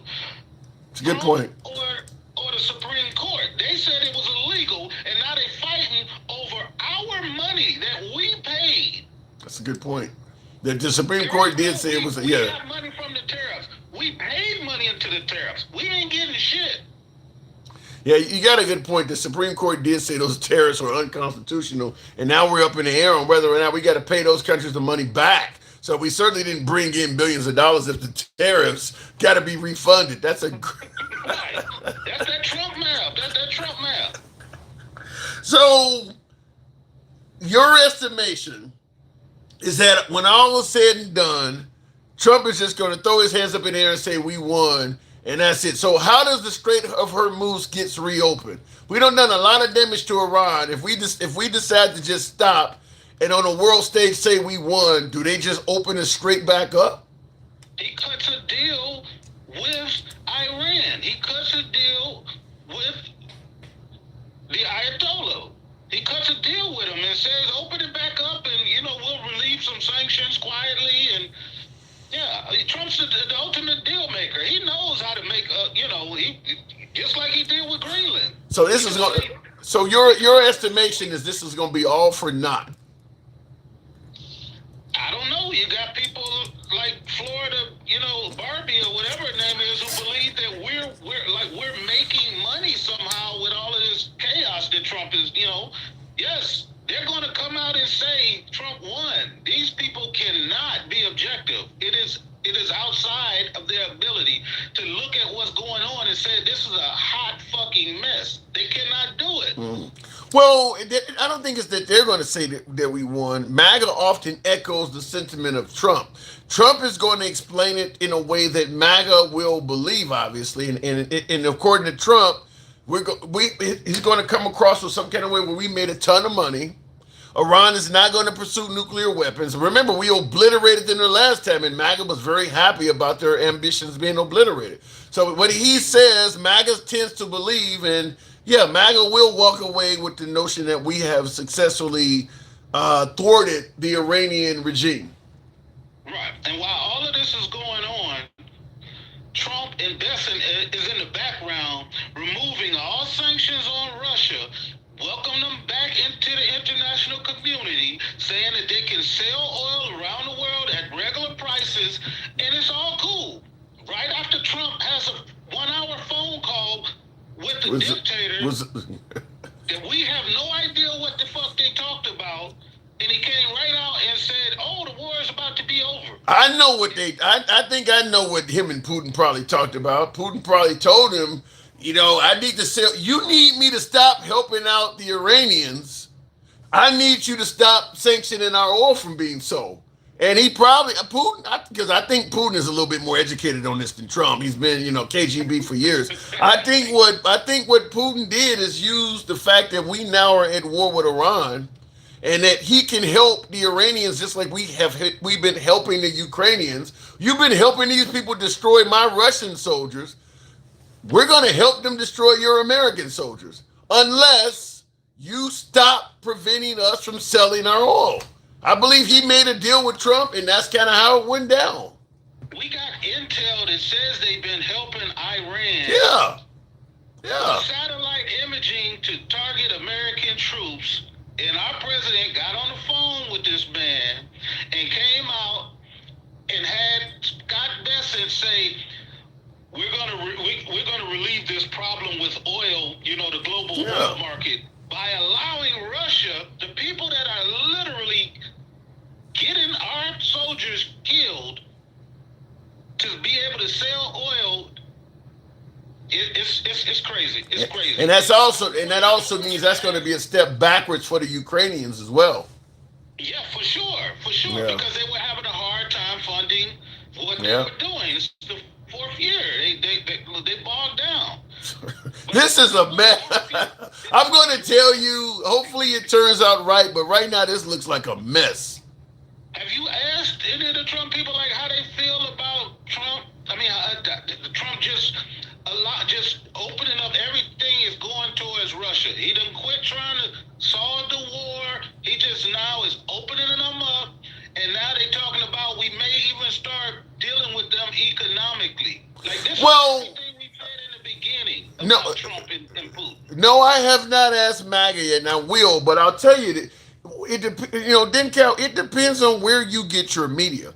If you're watching CNN or MS Now or some of them networks, what you're talking about will be discussed. If you're watching Fox News, a lot of this stuff, you're OAN, Newsmax, they're not going to tell you this stuff. So a lot of MAGA probably are not aware of this. MAGA's going to tell you all of this stuff that Trump is saying about how great the war is going and how much stuff is being destroyed. MAGA's not going. I mean, Fox and Newsmax, rather, right-wing media is going to tell you the good pro-America stuff that's going on.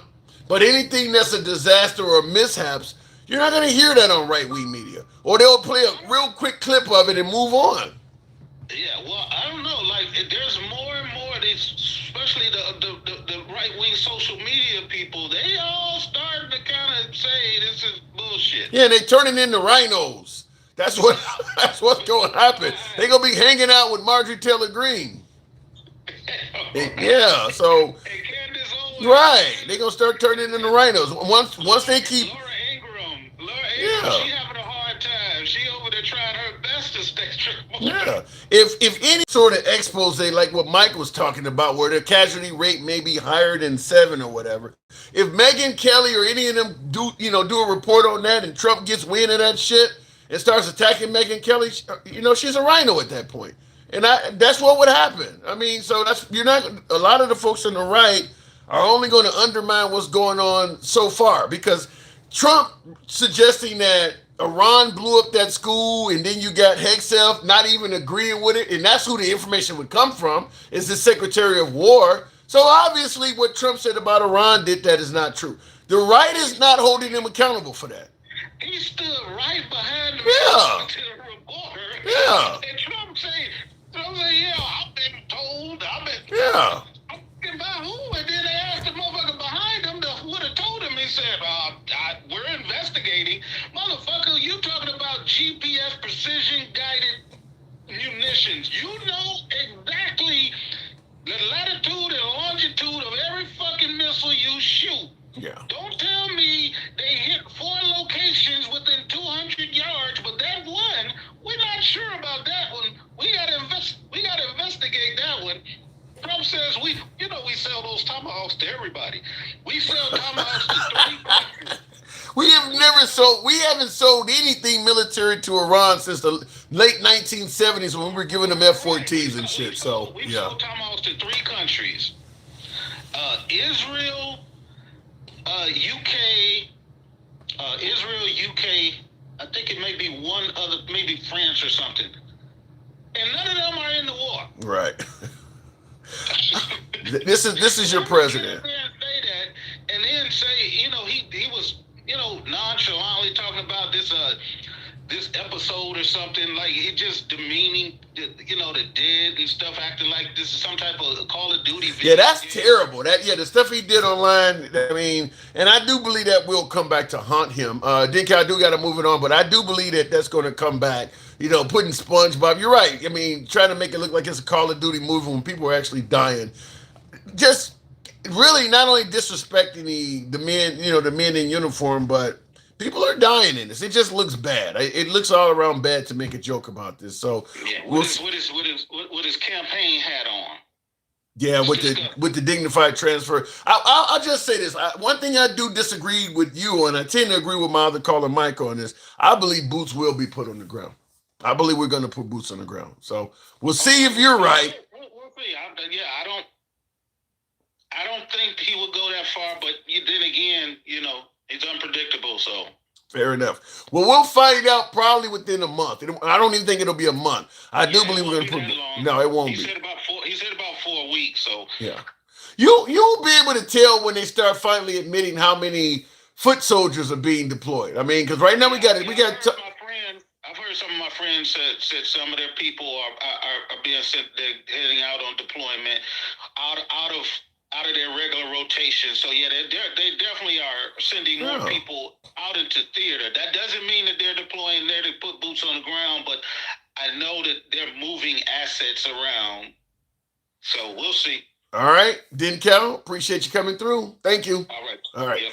All right, moving on with the program, by the way. Go ahead and drop for me, Denkel. I'll let you do that. In the comments, he will have no choice. His ego will have them on. Yeah, and that's what I believe, is that Trump wants to lay the law down, lay the smack down to Iran. And I think that's what MAGA wants. I do believe there will be boots on the ground. If Obama did that, Republicans would be sending hate threat messages saying Obama should be in prison. Yeah, there's Democrats doing the same thing to Trump. But yeah, I really, listen, because the right is still trying to say that Trump did nothing wrong in terms of not going to Congress to declare war. They're trying to say this is still not a war. If this ain't a war, I don't know what the fuck is. I don't know what is. I mean, you got this man is spending billions of dollars bombing Iran, and this is not a war. And by the way, before I go to the next call, and tap the screen, get us on up over the 100,000 hump. Newsmax, I always had not Newsmax, News Nation is what I'm playing. I always had the news on the big screen behind all of this shit. The ticker just said that, remember Trump stated that if Iran were to lay mines in the Strait of Hormuz, he was going to get even more violent. They just announced that they're laying mines in the Strait of Hormuz. So they are doing it. They are laying mines in the Strait of Hormuz. So whoever, the powers that be in Iran obviously did not get the memo from President Trump, or they certainly didn't take it seriously. But I will say this. Trump is bragging on how there's B-2 bombers and shit all over Iran right now striking them. Pete Hegseth made it clear tonight they're going to step up the strikes. So you're going to do all of this additional violence and then tell them, well, if you put mines in, we're going to be violent. You're already doing it. I mean, you're painting a picture where they have nothing to lose. Why wouldn't they lay mines in the strait? You're actually laying the bombs on thick. I mean, to me, you just incentivize them to do it. So I don't know. It's a war excursion.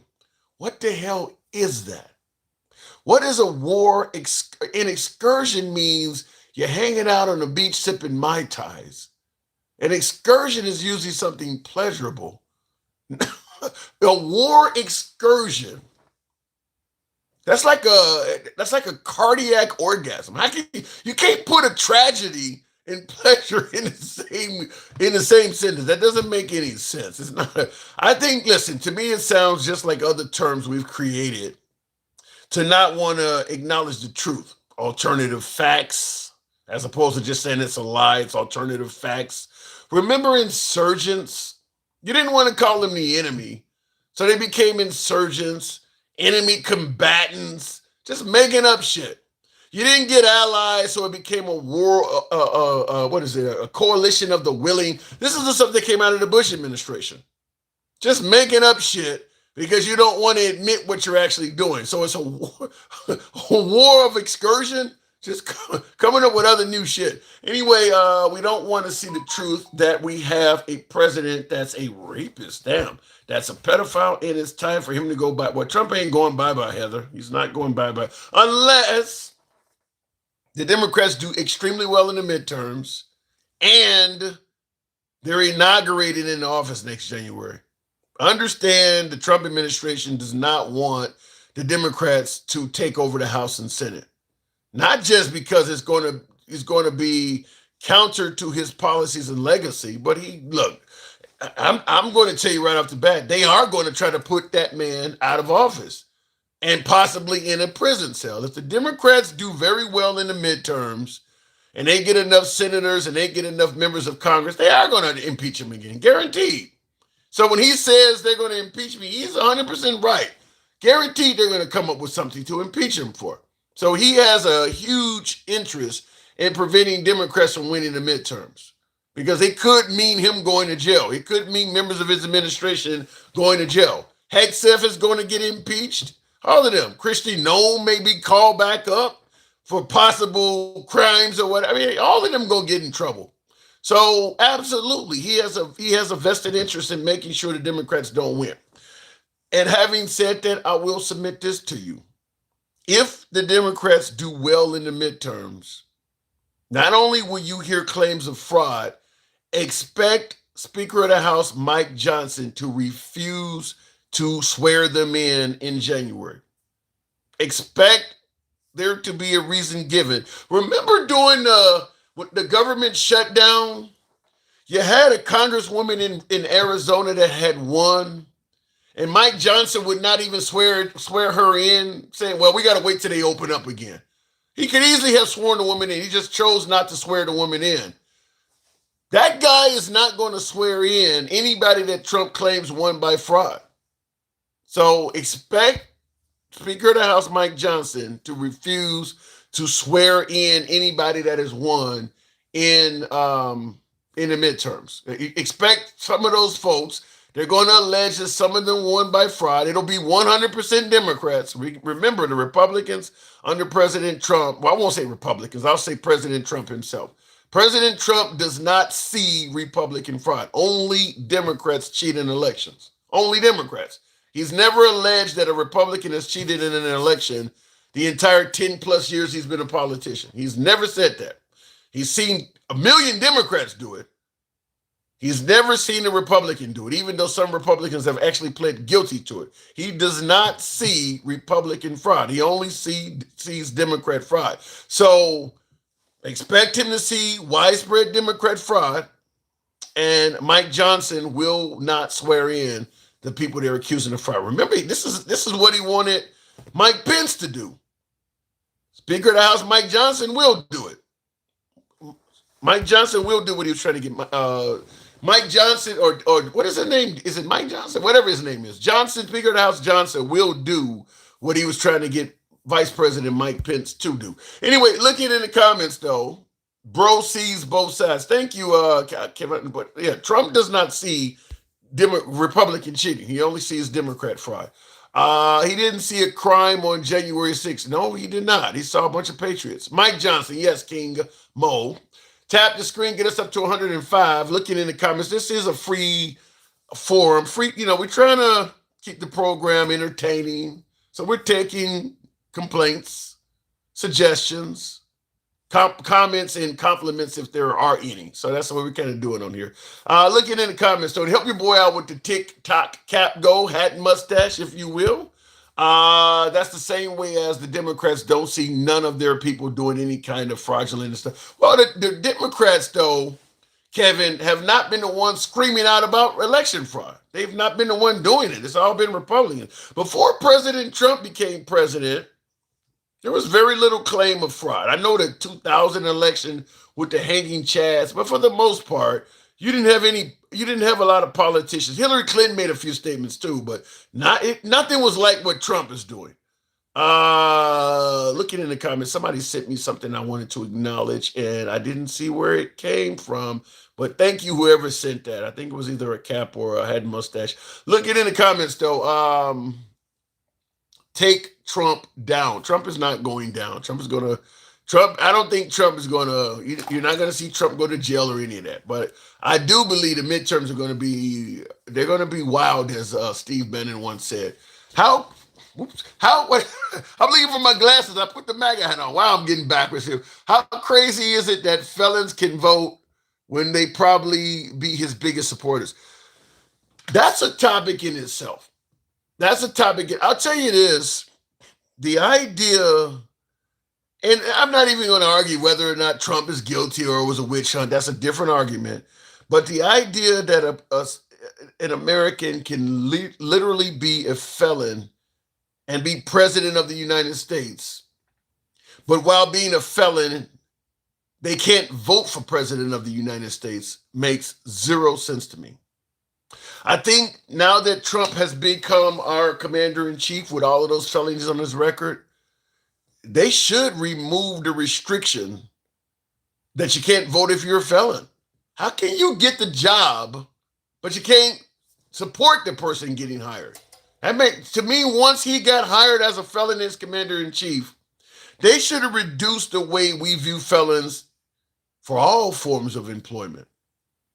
You couldn't even get a job at McDonald's with 34 recent felonies on you. They wouldn't hire you.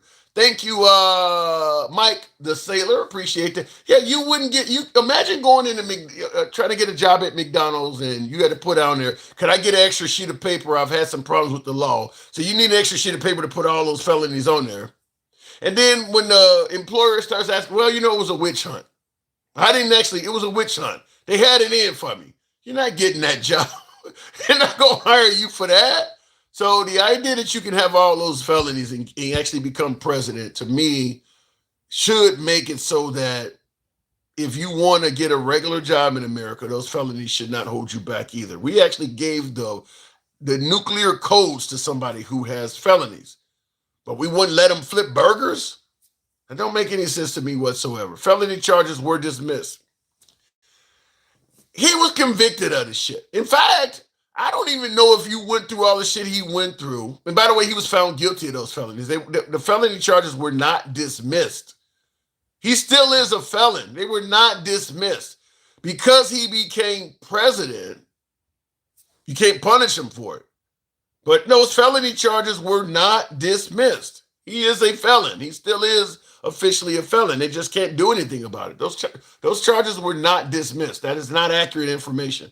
Convicted by a biased court system, that's real nice.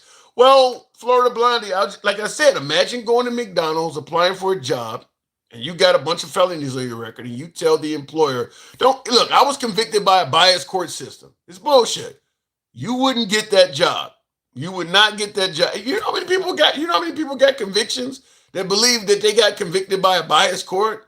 Crooked prosecutors and crooked cops?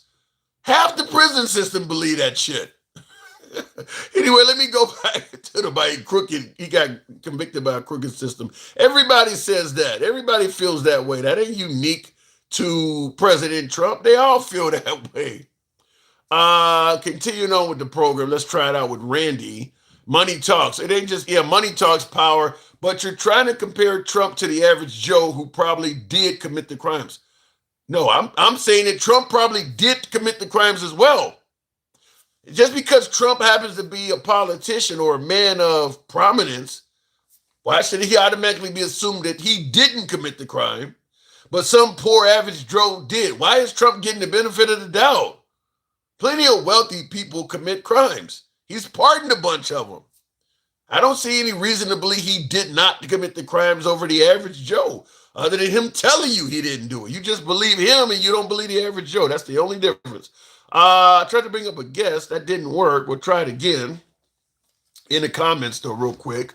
If you're too old to do my job, you're too old to be a politician. I don't know if I agree with that. First of all, I need to know what your job is. Shit, you might be working on an oil rig out at sea. I don't know. I don't agree with that. I do believe that the maturity counts. So I don't believe you should be Trump's or Biden's age. I'm willing to shave off a few years and say that you shouldn't be like folks talking about Trump 2028, indicating that they want him to become a president again at 83 and serve until he's 87. Yeah, that's fucking ridiculous. I'll agree with that. But 60, 65, I'm okay with that. I'm okay. I'd say probably cut it off at 70. Cut it off at 70. I would be okay with it up to about 70. No more boomers in office. Shit, is Trump some of them motherfuckers a silent generation almost, ain't they? What year did I thought the boomers were after World War II. I think Biden might be part of the silent generation. Shit, I don't know if they boomers or not. They may be the generation before because baby boomers was the generation, they came back from World War II and they made all of these, all of the kids and stuff started getting made. That's what the baby boomers generation is after World War II. I think Biden was born before that, wasn't he? Alexa, what year was Joe Biden born in? Joe Biden was born in 1942. Yeah, okay. He's during the war. He's during the war. I guess he would be at the beginning, and then Trump would be at 45 or something like. Okay, all right, they baby boomers. I was about to say they almost the greatest generation, baby boomer, the same thing. I was about to say they damn near the silent generation. Democrats voted for more gun control. Charlie Kirk would still be alive. That's a good point. But Charlie Kirk said that his death was acceptable. To maintain gun control, some deaths are acceptable. That's what Charlie Kirk said. So he was okay with that. Handsome conservative. See if it brings him up. Democrats voted for, I saw that already. We're better off where CK is now. Damn. You said we're better off with Charlie Kirk underground, huh? Handsome, good evening. Hey, listen, I just wanted to come up and actually agree with something you said earlier. Oh, my. What did I get right? Well, it's just my opinion. That's all it is. But I do believe we're going to put troops on the ground. Yeah. I know it's not popular to say, but I've been calling this war since it started. I knew we were going to get into it when we sent the ships over that way. There was no way we were going to waste all that money sending it over. I knew we were waiting on a reason to attack. When Israel attacked, that was our reason to jump in and support our allies. I'm telling you, honestly, I think we're going to, for better or worse, I think Trump is going to put boots on the ground.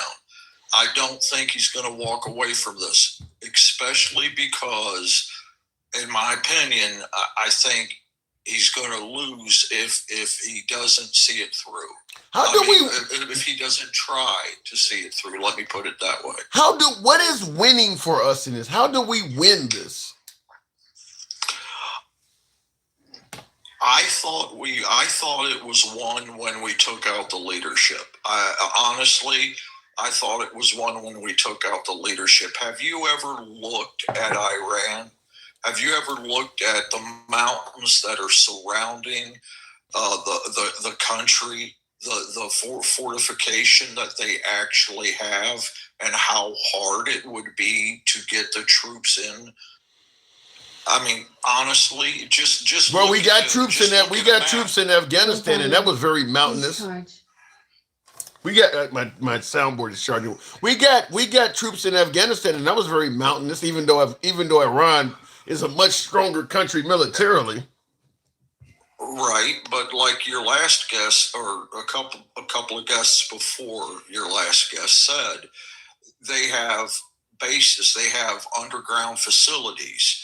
So while we're trying to get over there with our troops, however we plan to do it, I've never been in the military, I don't know. But however they plan on getting the troops there, that's going to give them time, like you said, to set up the mines in the strait. It's going to give them time to get their shit together that they're hiding. You know, they got bases underground. If we have stuff underground, they got stuff. I mean, not only would they for years. That's what I was just about to say, is that if they're worth their salt, if they have any brains, we've been threatening to attack them. And of course, with President Trump obliterating them in fucking June, I mean, even Obama with the deal, you know, kind of put them on the cusp of even possibly being attacked under Obama. If they got any brains, they've been preparing for this shit for a long time. Well, like I said, this is just my opinion, and it isn't worth anything. But I'm just going to say, I can't see Trump backing down from this. No. Politically, if he backs down from this, he looks weak. And I'm not a Republican. I'm not a MAGA. I'm a conservative, but I can see the MAGA side of this. They've invested troops. They've invested military equipment. They've invested lives. Like you said, there's been 100 and something odd lives that so far that we know of. That's going to be. Now, the Trump administration is telling us we've only lost 7 casualties. Do you believe that? Oh, I'm sorry. I thought you said, or one of your guests earlier said that we lost over 100. I've had guests that. I mean, I've had several people I've talked to offline that do believe that the 7 casualty number is inaccurate. But the Trump administration is saying it's only 7 or 8 or something like that. Honestly, I don't know. I don't know how many troops we lost, but I do know this. With everything that we've shipped over there, with all the millions and millions of dollars that it's cost us, and to top the cake off with icing, with all the deaths that it's cost Americans, okay, whether it's 7 or 700, there's no way he's backed himself into a corner. For better or for worse, he needs to see this through, and he needs to get it done, or he's going to lose. I mean, he's just going to lose. If not, what is the product of getting it done? What does success look like? What are we seeking? For him, I thought we already took care of it. But for him, I would assume it's what he said, complete and utter surrender.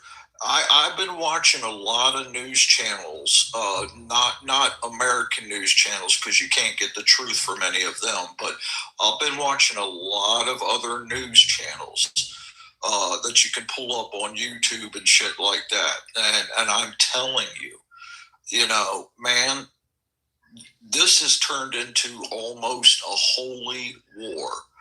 As far as Israel goes, and I've heard it. But wait a minute, because conservative Trump, the Trump administration, and a hell of a lot of my beloved MAGA adamantly state this is not a war. How do you say it's turned into a holy war? They say we're not at war.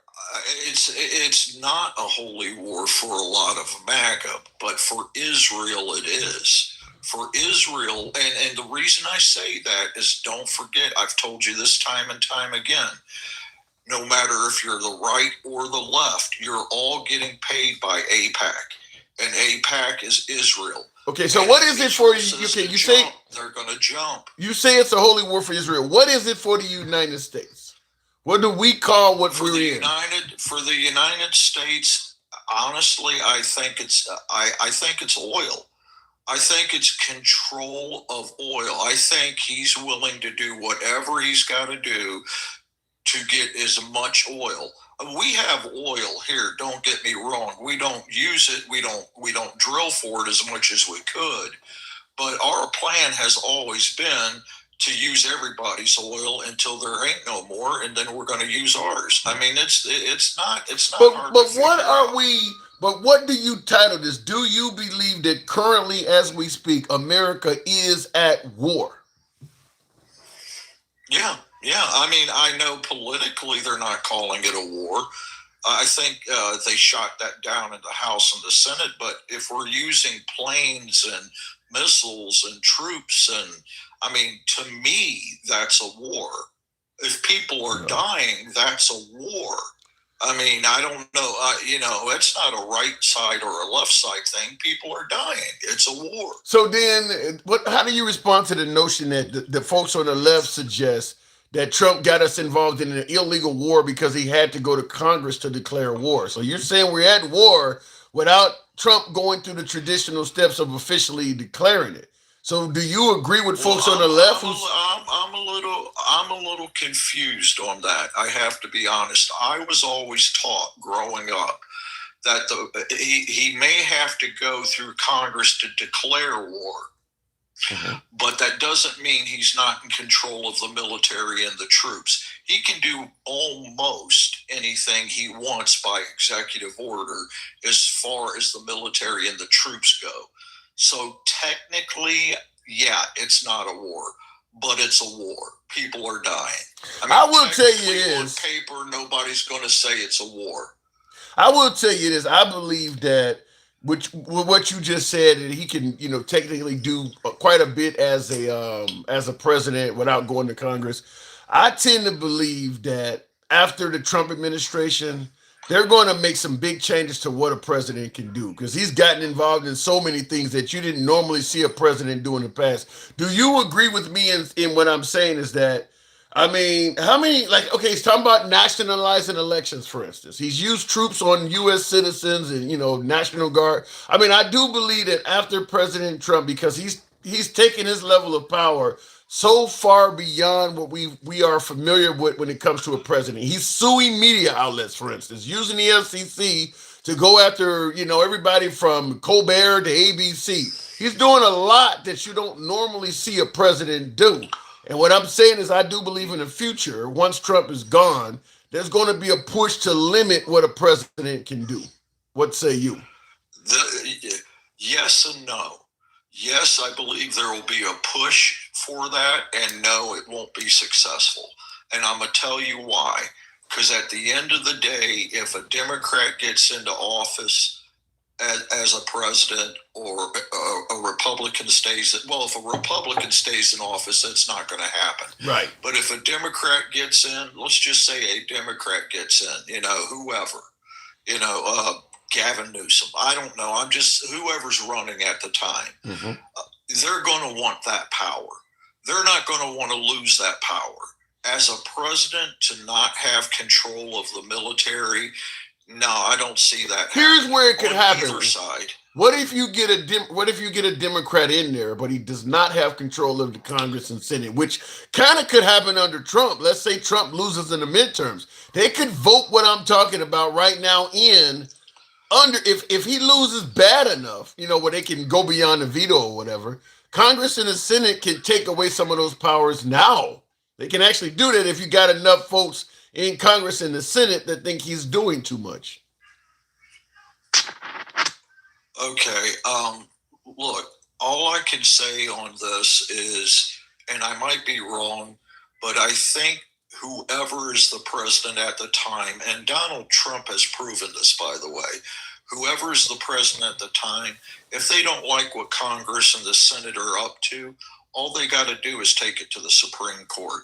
If the Supreme Court says the president legally has the power by the Constitution to control the troops, that's not going to change. Well, they're going to have to change they're going to have to change the Constitution. And that's what I was about to say.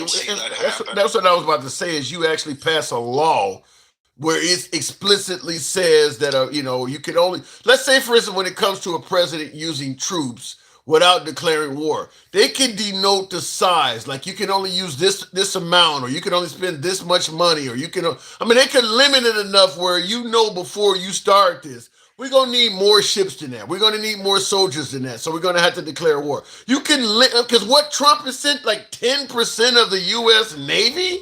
I mean, you sent enough shit that's war type. If you like what we did in Venezuela, friends, you could shrink down and literally give parameters. Okay, if it's just a conflict, we'll limit it to you can only request this amount of troops, you can only use this amount of assets or whatever, and that would solve that. It might solve that. I'm not disagreeing with you. I just don't see it happening because, like I said before, at the end of the day, if a Democrat president gets in there, he's not going to want his hands tied. Okay, I think something like that going through the House and the Senate would bring about the filibuster. I think that would bring about the filibuster because nobody really truly wants to tie the president's hands. They just want to do it now because it's Trump. I disagree in some levels. I agree. I'm not for it. I'm not for the war. I'm giving you my opinion. Whoa! Thank you, Danny Dan. Holy crap, that's cool. That's awesome. I agree and disagree with you. I agree with you that a party, Democrats or Republican, are not going to want to limit their commander in chief. However, I do believe there are some areas where you could have a Democrat president and Democrat House and Senate, and the president would say, well, I don't need that much power. Like, I don't need to be able to sue media outlets. I can see somebody like Obama telling the Democrat House and Senate, you can take that away from me. I don't believe in stifling free speech. You can prevent a president from suing media outlets that are speaking negatively of him. Or what is he trying to sue the View because the View Go ahead. Let me ask you this then. Let's say that a Democrat, and I hate to say it, but let's say Gavin Newsom, because that's the only one I remember right now, is running for the presidency and he wins. Let's say the House and the Senate get taken over by Democrats. Mm-hmm. Okay? What's to prevent the Republicans, when they come back into power, and they will come back into power eventually, from flipping it back over? I mean, if you can make it one way, then they can just flip it back over, couldn't they?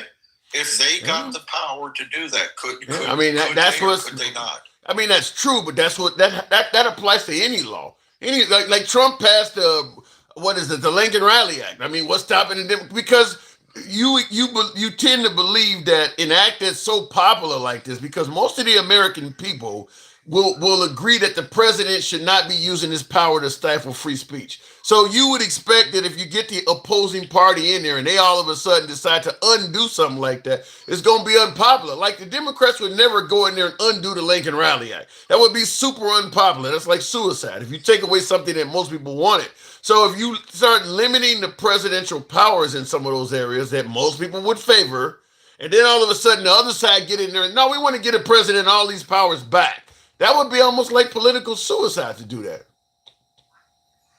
Well, like I said, man. I mean, it could go either way. I can't say what they may do. I don't think they're going to do it because I think their thought process is that whatever we do is going to be used against us when we're in power. Why the hell would anybody think like that? Careful. Why the hell would anybody think like that? Trump came in. He overturned virtually every executive order that Obama and Biden created, not to mention most of their laws. So what you're saying that they should worry about in the future, it's already happening now. Trump has already shown that a person can get in there and undo everything. So why would you come in as a Democrat and not do stuff, expecting him to overturn it? He's doing that now. Yeah. But you're specifically talking about the president no longer having control of the military. No. Did I misunderstood? No, I just gave you an example. If you could limit the size of the conflicts they can get us involved in, you could limit how many. Look, if you need more than such amount, if your budget for what you're trying to get involved in exceeds this amount, you got to go to Congress and declare war. If the troops you need exceeds this amount, you got to go to Congress to declare war. I mean, you could put parameters on it so he still has control of the military, but he don't have it to the point where he can get us in an out-and-out war. I don't know. Honestly, I don't know. All I came up to really say is that I really do believe we're going to put troops on the ground. And as far as the rest goes, we're just going to have to sit back and see. But the point is, we've already lost soldiers. Now, you know how I feel about that. We're going to lose soldiers no matter what in any war. But yeah, he's backed himself into a corner. There's with his base, there's not going to be we're backing off and then everything's honky dory. I don't believe that. So he's going to dig a deeper hole. So in other words, he's going to dig a deeper hole is what you're saying. Yes, but to top off on something you said earlier with the Congress and Senate and them being like, say, all Democrats take over the Congress and Senate, remember why they lost the last time. Because of all the things they were going after Trump on this and they were going after Trump on that, the 36 this and the 36 that. If they hop back on that train, if they haven't learned their lesson, even if they get elected, if you repeat the same thing that got you kicked, that lost you the power the first time, you're going to lose power the second time. I don't totally believe that. I think that going after Trump the first time and Trump saying it was a witch hunt and all of that stuff, well, Trump also had a record to run on from his first term that many viewed as more favorable for this country than what Biden did in his term. Trump 2.0 is nowhere near as favorable for the country, according to most of the citizens. The economy is not as good. You know, he can't brag about he didn't get us into any wars. He's constantly bombing people. So a lot of the positives of Trump 1.0 do not exist under 2.0. So I don't think him saying it's a witch hunt or saying that, and by the way, he won't be running again. So, the fact that they went after him. I understand, Tim. I do. But all I'm saying is if you got to remember, the Republicans sooner or later are going to get back into power. True. And what's good for the goose is good for the gander. I know you've heard that before. Well, shit, Trump is doing that now. I'm not defending. No, you're not defending it. I'm not saying you're defending. What I don't understand is I'm just concerned. Why? I'm concerned that this is going to be a fight that never ends. I want a government, and I don't care. I'm not Republican or Democrat. I want a government that's going to work to make my life better. I want a government that's going to work to then shit, you should want him impeached. You think he's doing what you want? he's not doing what I want. I didn't want the war to start. I saw it happening. I saw it happening, but I'm not for it, Tim. I'm not for people going and fighting a war that's not going to get us anything. It's going to make the rich richer. Yep. But they're going to find a way to do that either way. You know, I don't want to see our troops die to make a billionaire another $1 billion. Well, if that makes any sense, it makes. Not only does it make sense, a government that looks at the people and just works for the people. I mean, that was what Trump ran on the first time. And like I told you, I didn't vote for him the second time because the second time he ran on division.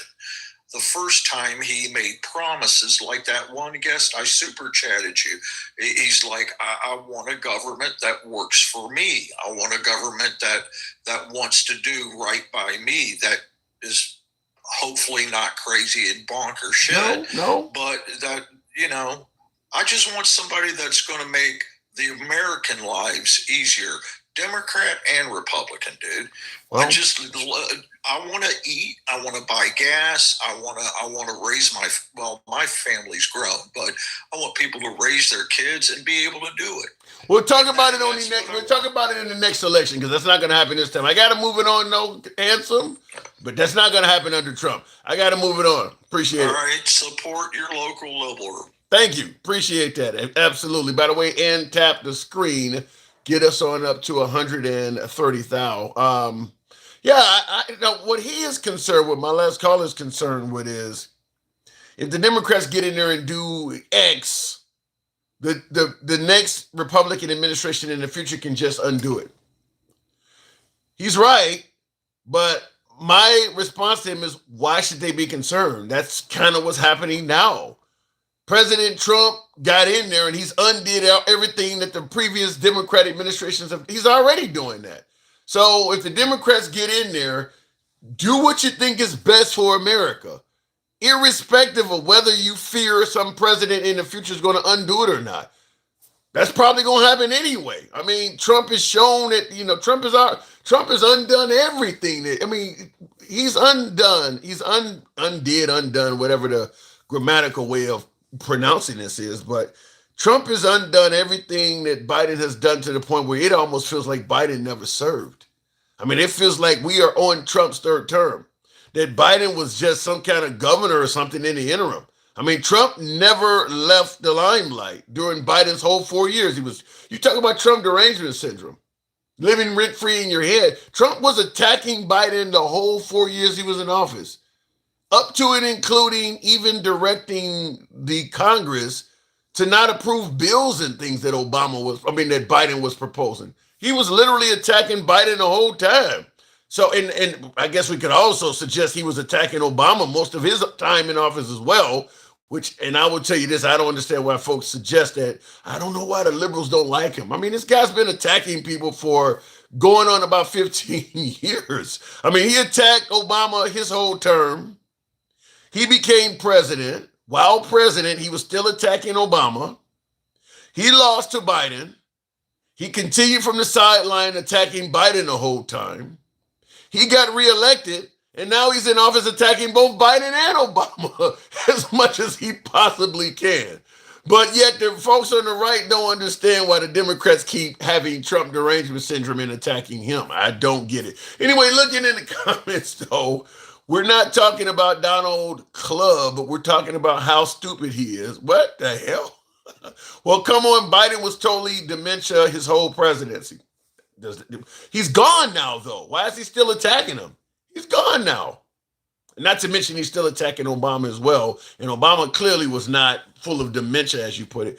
And Biden would Trump's first term also saying, well, listen, you're claiming that you don't understand where Trump derangement syndrome comes from. All I'm telling you is that when you attack as much as Trump, and even though Biden attacked a little bit, Obama had some choice. It wasn't every fucking day. It wasn't all on the internet, all on television at every rap. Look, you can put the number of times Obama attacked Trump, the number of times Biden attacked Trump together, and actually multiply them by a digit and still not reach how many times Trump has attacked them. Because Trump speaks to the public a lot more than Obama and Biden did. Biden would go 6 weeks or more without talking to the public. You can barely get Trump to go 6 days. And every time Trump talks to the public, he's attacking one of them. So, yeah, I mean, I'm not saying that Biden and Obama didn't attack Trump, but the numerical comparison is like night and day. I mean, Biden wasn't on TV enough to attack Trump as much as Trump is. I mean, Trump is hosting summits and shit. He just had a State of the Union address 2 weeks ago from today. He was attacking Obama and Biden during that. Obama's been out of office since 2017, going on 10 years, and he's still continuing to be attacked from Trump. I don't want you've served a whole term since Obama left, and he's still attacking him. 2026. Anyway, looking in the comments though, yeah, he's attacking. Somebody said Harris as well. Yeah, he's attacking Kamala Harris too. People, I don't hear Biden or Obama talking about vice presidents at all. Do you imagine Biden talking about Dick Cheney? You didn't hear Biden attack. I mean, Trump regularly attacked Kamala Harris too. You don't hear them talking about vice. I mean, when the last time you heard Obama or Biden criticizing Mike Pence? Anyway, let me go back to the box. Trump is trying to divert attention from himself. Well, it's working. He's doing a good job at it. Bro Akil says, my brother, good to see you. Good to see you in the comments as well. Tap the screen, get us on up to 130. I'll take the next caller. By the way, we're doing an open forum. We don't have a specific topic, even though there's a bunch of shit that's still going on, such as the Iran war we talked about, and whether there'll be a ground invasion. 54 billion or so has already been spent in the first 3 days.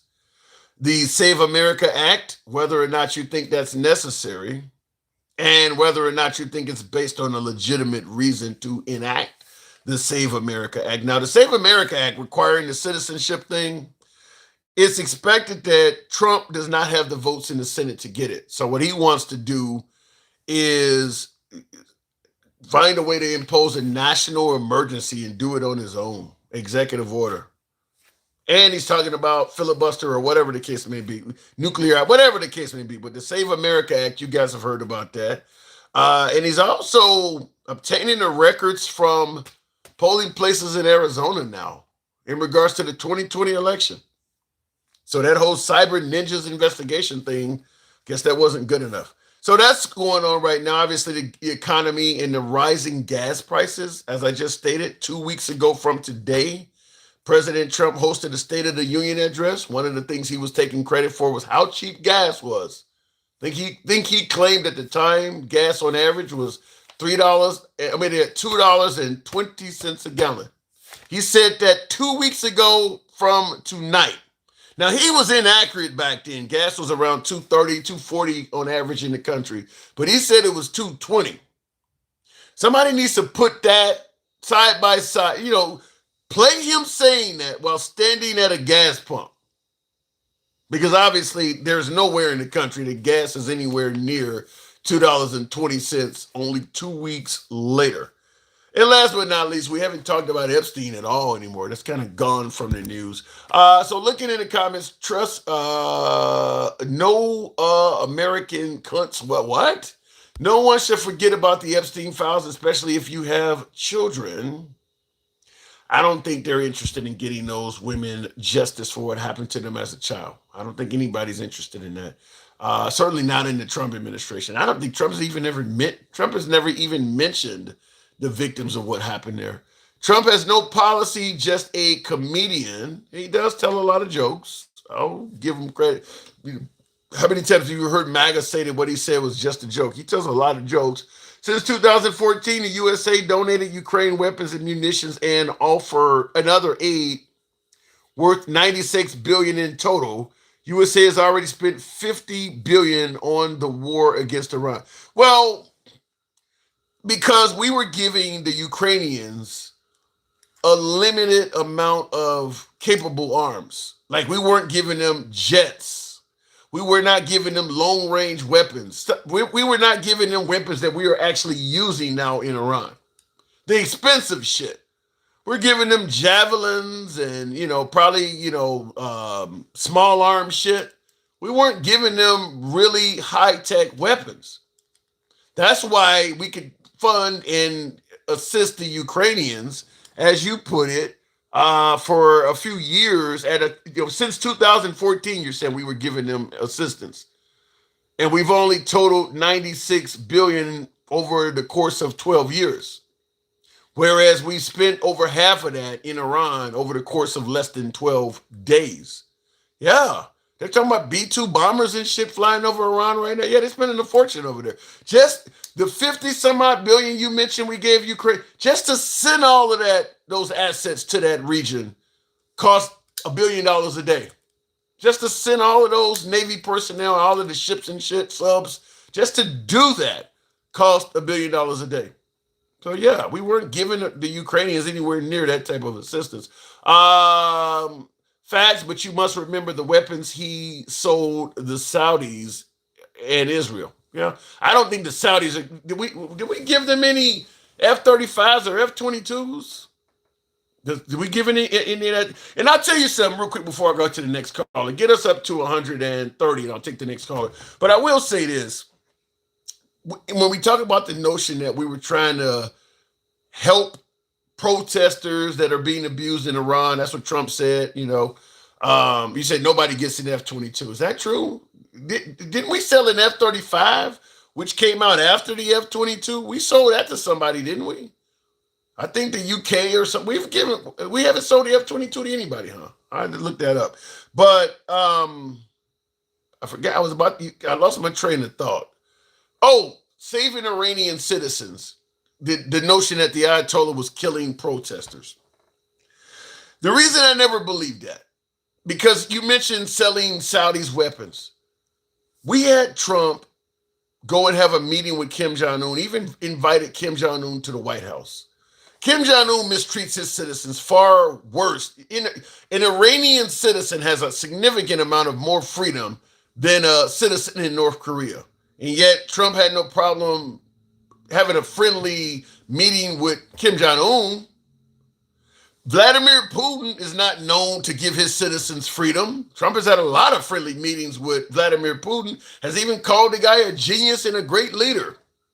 And of course, you mentioned the Saudis. The Saudis are horrible. You can't even survive in that country as a member of the LGBTQ community. I believe they execute women for infidelity. So the idea that America somehow cares about citizens being oppressed in Iran does not fit the narrative of us doing business with oppressive leaders all over the place. Why the hell is Iran, their ability to protest, so important from the same guy who gave Afghanistan back to the Taliban? Taliban is just as oppressive. If the Taliban is more oppressive than the Ayatollah in North Korea, in Iran. Trump didn't have any problem negotiating with them. So he's negotiated with the Taliban. He's negotiated with Kim Jong-un, Putin, and the Saudis. The Saudis have a $2 billion deal with his daughter and son-in-law. So why the hell, after seeing all of that, not to mention ICE and all of the shit they've done, deporting people back to oppressive countries and places where they may die, why the hell would we believe that the goal of this administration is to help out citizens of Iran? Nothing they're doing makes that make sense. That, to me, is the dumbest thing you could ever come up with. We don't give a damn about the Iranians. We don't give a damn about the Iranian citizens. If they put in a leader that is pro-America, a Western-friendly leader, they could go right back to oppressing their citizens and we wouldn't give a damn about it. We just want to change that regime so that they do what we say. Don't develop a nuclear weapon, don't fuck with our oil or whatever. In fact, give us some of yours. As long as that leader is friendly to the West, we don't care if he's oppressing his people. We wouldn't give a damn about that. So yeah, we're not there to defend the Iranian citizens. That's a bunch of bullshit. It's pure corruption. Trump is in it for money to his family. Says, wow. Oh, he is making a lot of money. He is making, but I don't believe that MAGA or Trump or any of them give a shit about Iranian citizens. If an Iranian found a way to escape that so-called oppressive regime, and I do believe the Ayatollah is oppressive, but if an Iranian escaped that oppressive regime in Iran and found a way to come here, we wouldn't even give them asylum. We wouldn't even let them stay here. So Trump would deport the dude, send him to Africa somewhere. We wouldn't even let them stay here. We don't care nothing about those people. 5 or 10 of those people show up on shore asking for asylum in America. Trump wouldn't even let them stay here. We don't care nothing about them being oppressed. Anyway, look at it, but it sounds good, I guess. It sounds good to say it, but no, that ain't true. Let me go back to the box. Help your boy out with the TikTok cap goal. It would be kind of you. Real quick in the box, we'll go to Tamar. Good evening, Tamar, New Jersey's best. What am I getting wrong? Tamar, good evening. Facts, they deported the few we're deporting people back to some of the worst countries on earth. We don't care about people being mistreated. Tamar, good evening. What's going on? I seen you on your boy Cult Talk live today. Yeah, well, he had some internet problems though, so I don't know how much of it was viable. Yeah, no, I couldn't even listen to it. Yeah. So what's up, dude? We have it an open forum, so this is pretty much a free for all. Trying to make the program entertaining, trying to tweak it a little bit. So we're taking. And not to mention, we're also taking political questions on whatever you want to talk about. But fortunately today, up to the point where I got on live, it was a slow news day. But apparently it's speeding up now in Iran. But it was a slow news day up to that point. Yeah, you said they're bringing the B-2 bombers, right? Yeah. I wonder how much that cost. Oh, man. Those just per hour of flight, those things are ridiculous. Mm-hmm. Yeah, and it's crazy. Like all these people, the Colts, all of them are saying like, "Oh, well, what about Minnesota? Minnesota's is saying hold my beer with all the money all the fraud that happened in there." I'm like, how can you even compare what's going on right now to that? And most of those people got locked up, if I'm not mistaken. Yeah. Well, I think it's a matter of we can pay attention to fraud from people we don't like. And we found ways to overlook it if it's perpetrated by people we do like. Jackson, thank you. So I think that's what it is. We don't like the Somalis, so their fraud stands out. If Trump pardons somebody that committed fraud, you don't hear about it. And he literally lied last night when he was when that reporter asked him a question about the Tomahawk, and he's like, "Oh, we sell them to other people." And then the reporter pulled his card and told him. And he's like, "Oh, well, I just don't have enough knowledge about it," or some shit like that. Yeah, like the president of the United States. Yeah. I think him claiming that Iran bombed that school. I think most of his supporters, I believe, most of them don't view that as being credible. That they would bomb their own school. I think most of his supporters even know that ain't true. And I've got a family member that's based in the Gulf right now. She had went there before all this stuff, and I think she's in Syria or something like that. So I've been texting her, asking her how she's doing. She's saying she's okay, but I don't know how truthful she's being. You know? Are you military? Are you former military? No, I'm not. Okay. She joined. She's in the army, and she went for deployment in Syria. Wow, so This is right before all that, all the stuff happened. So she is in the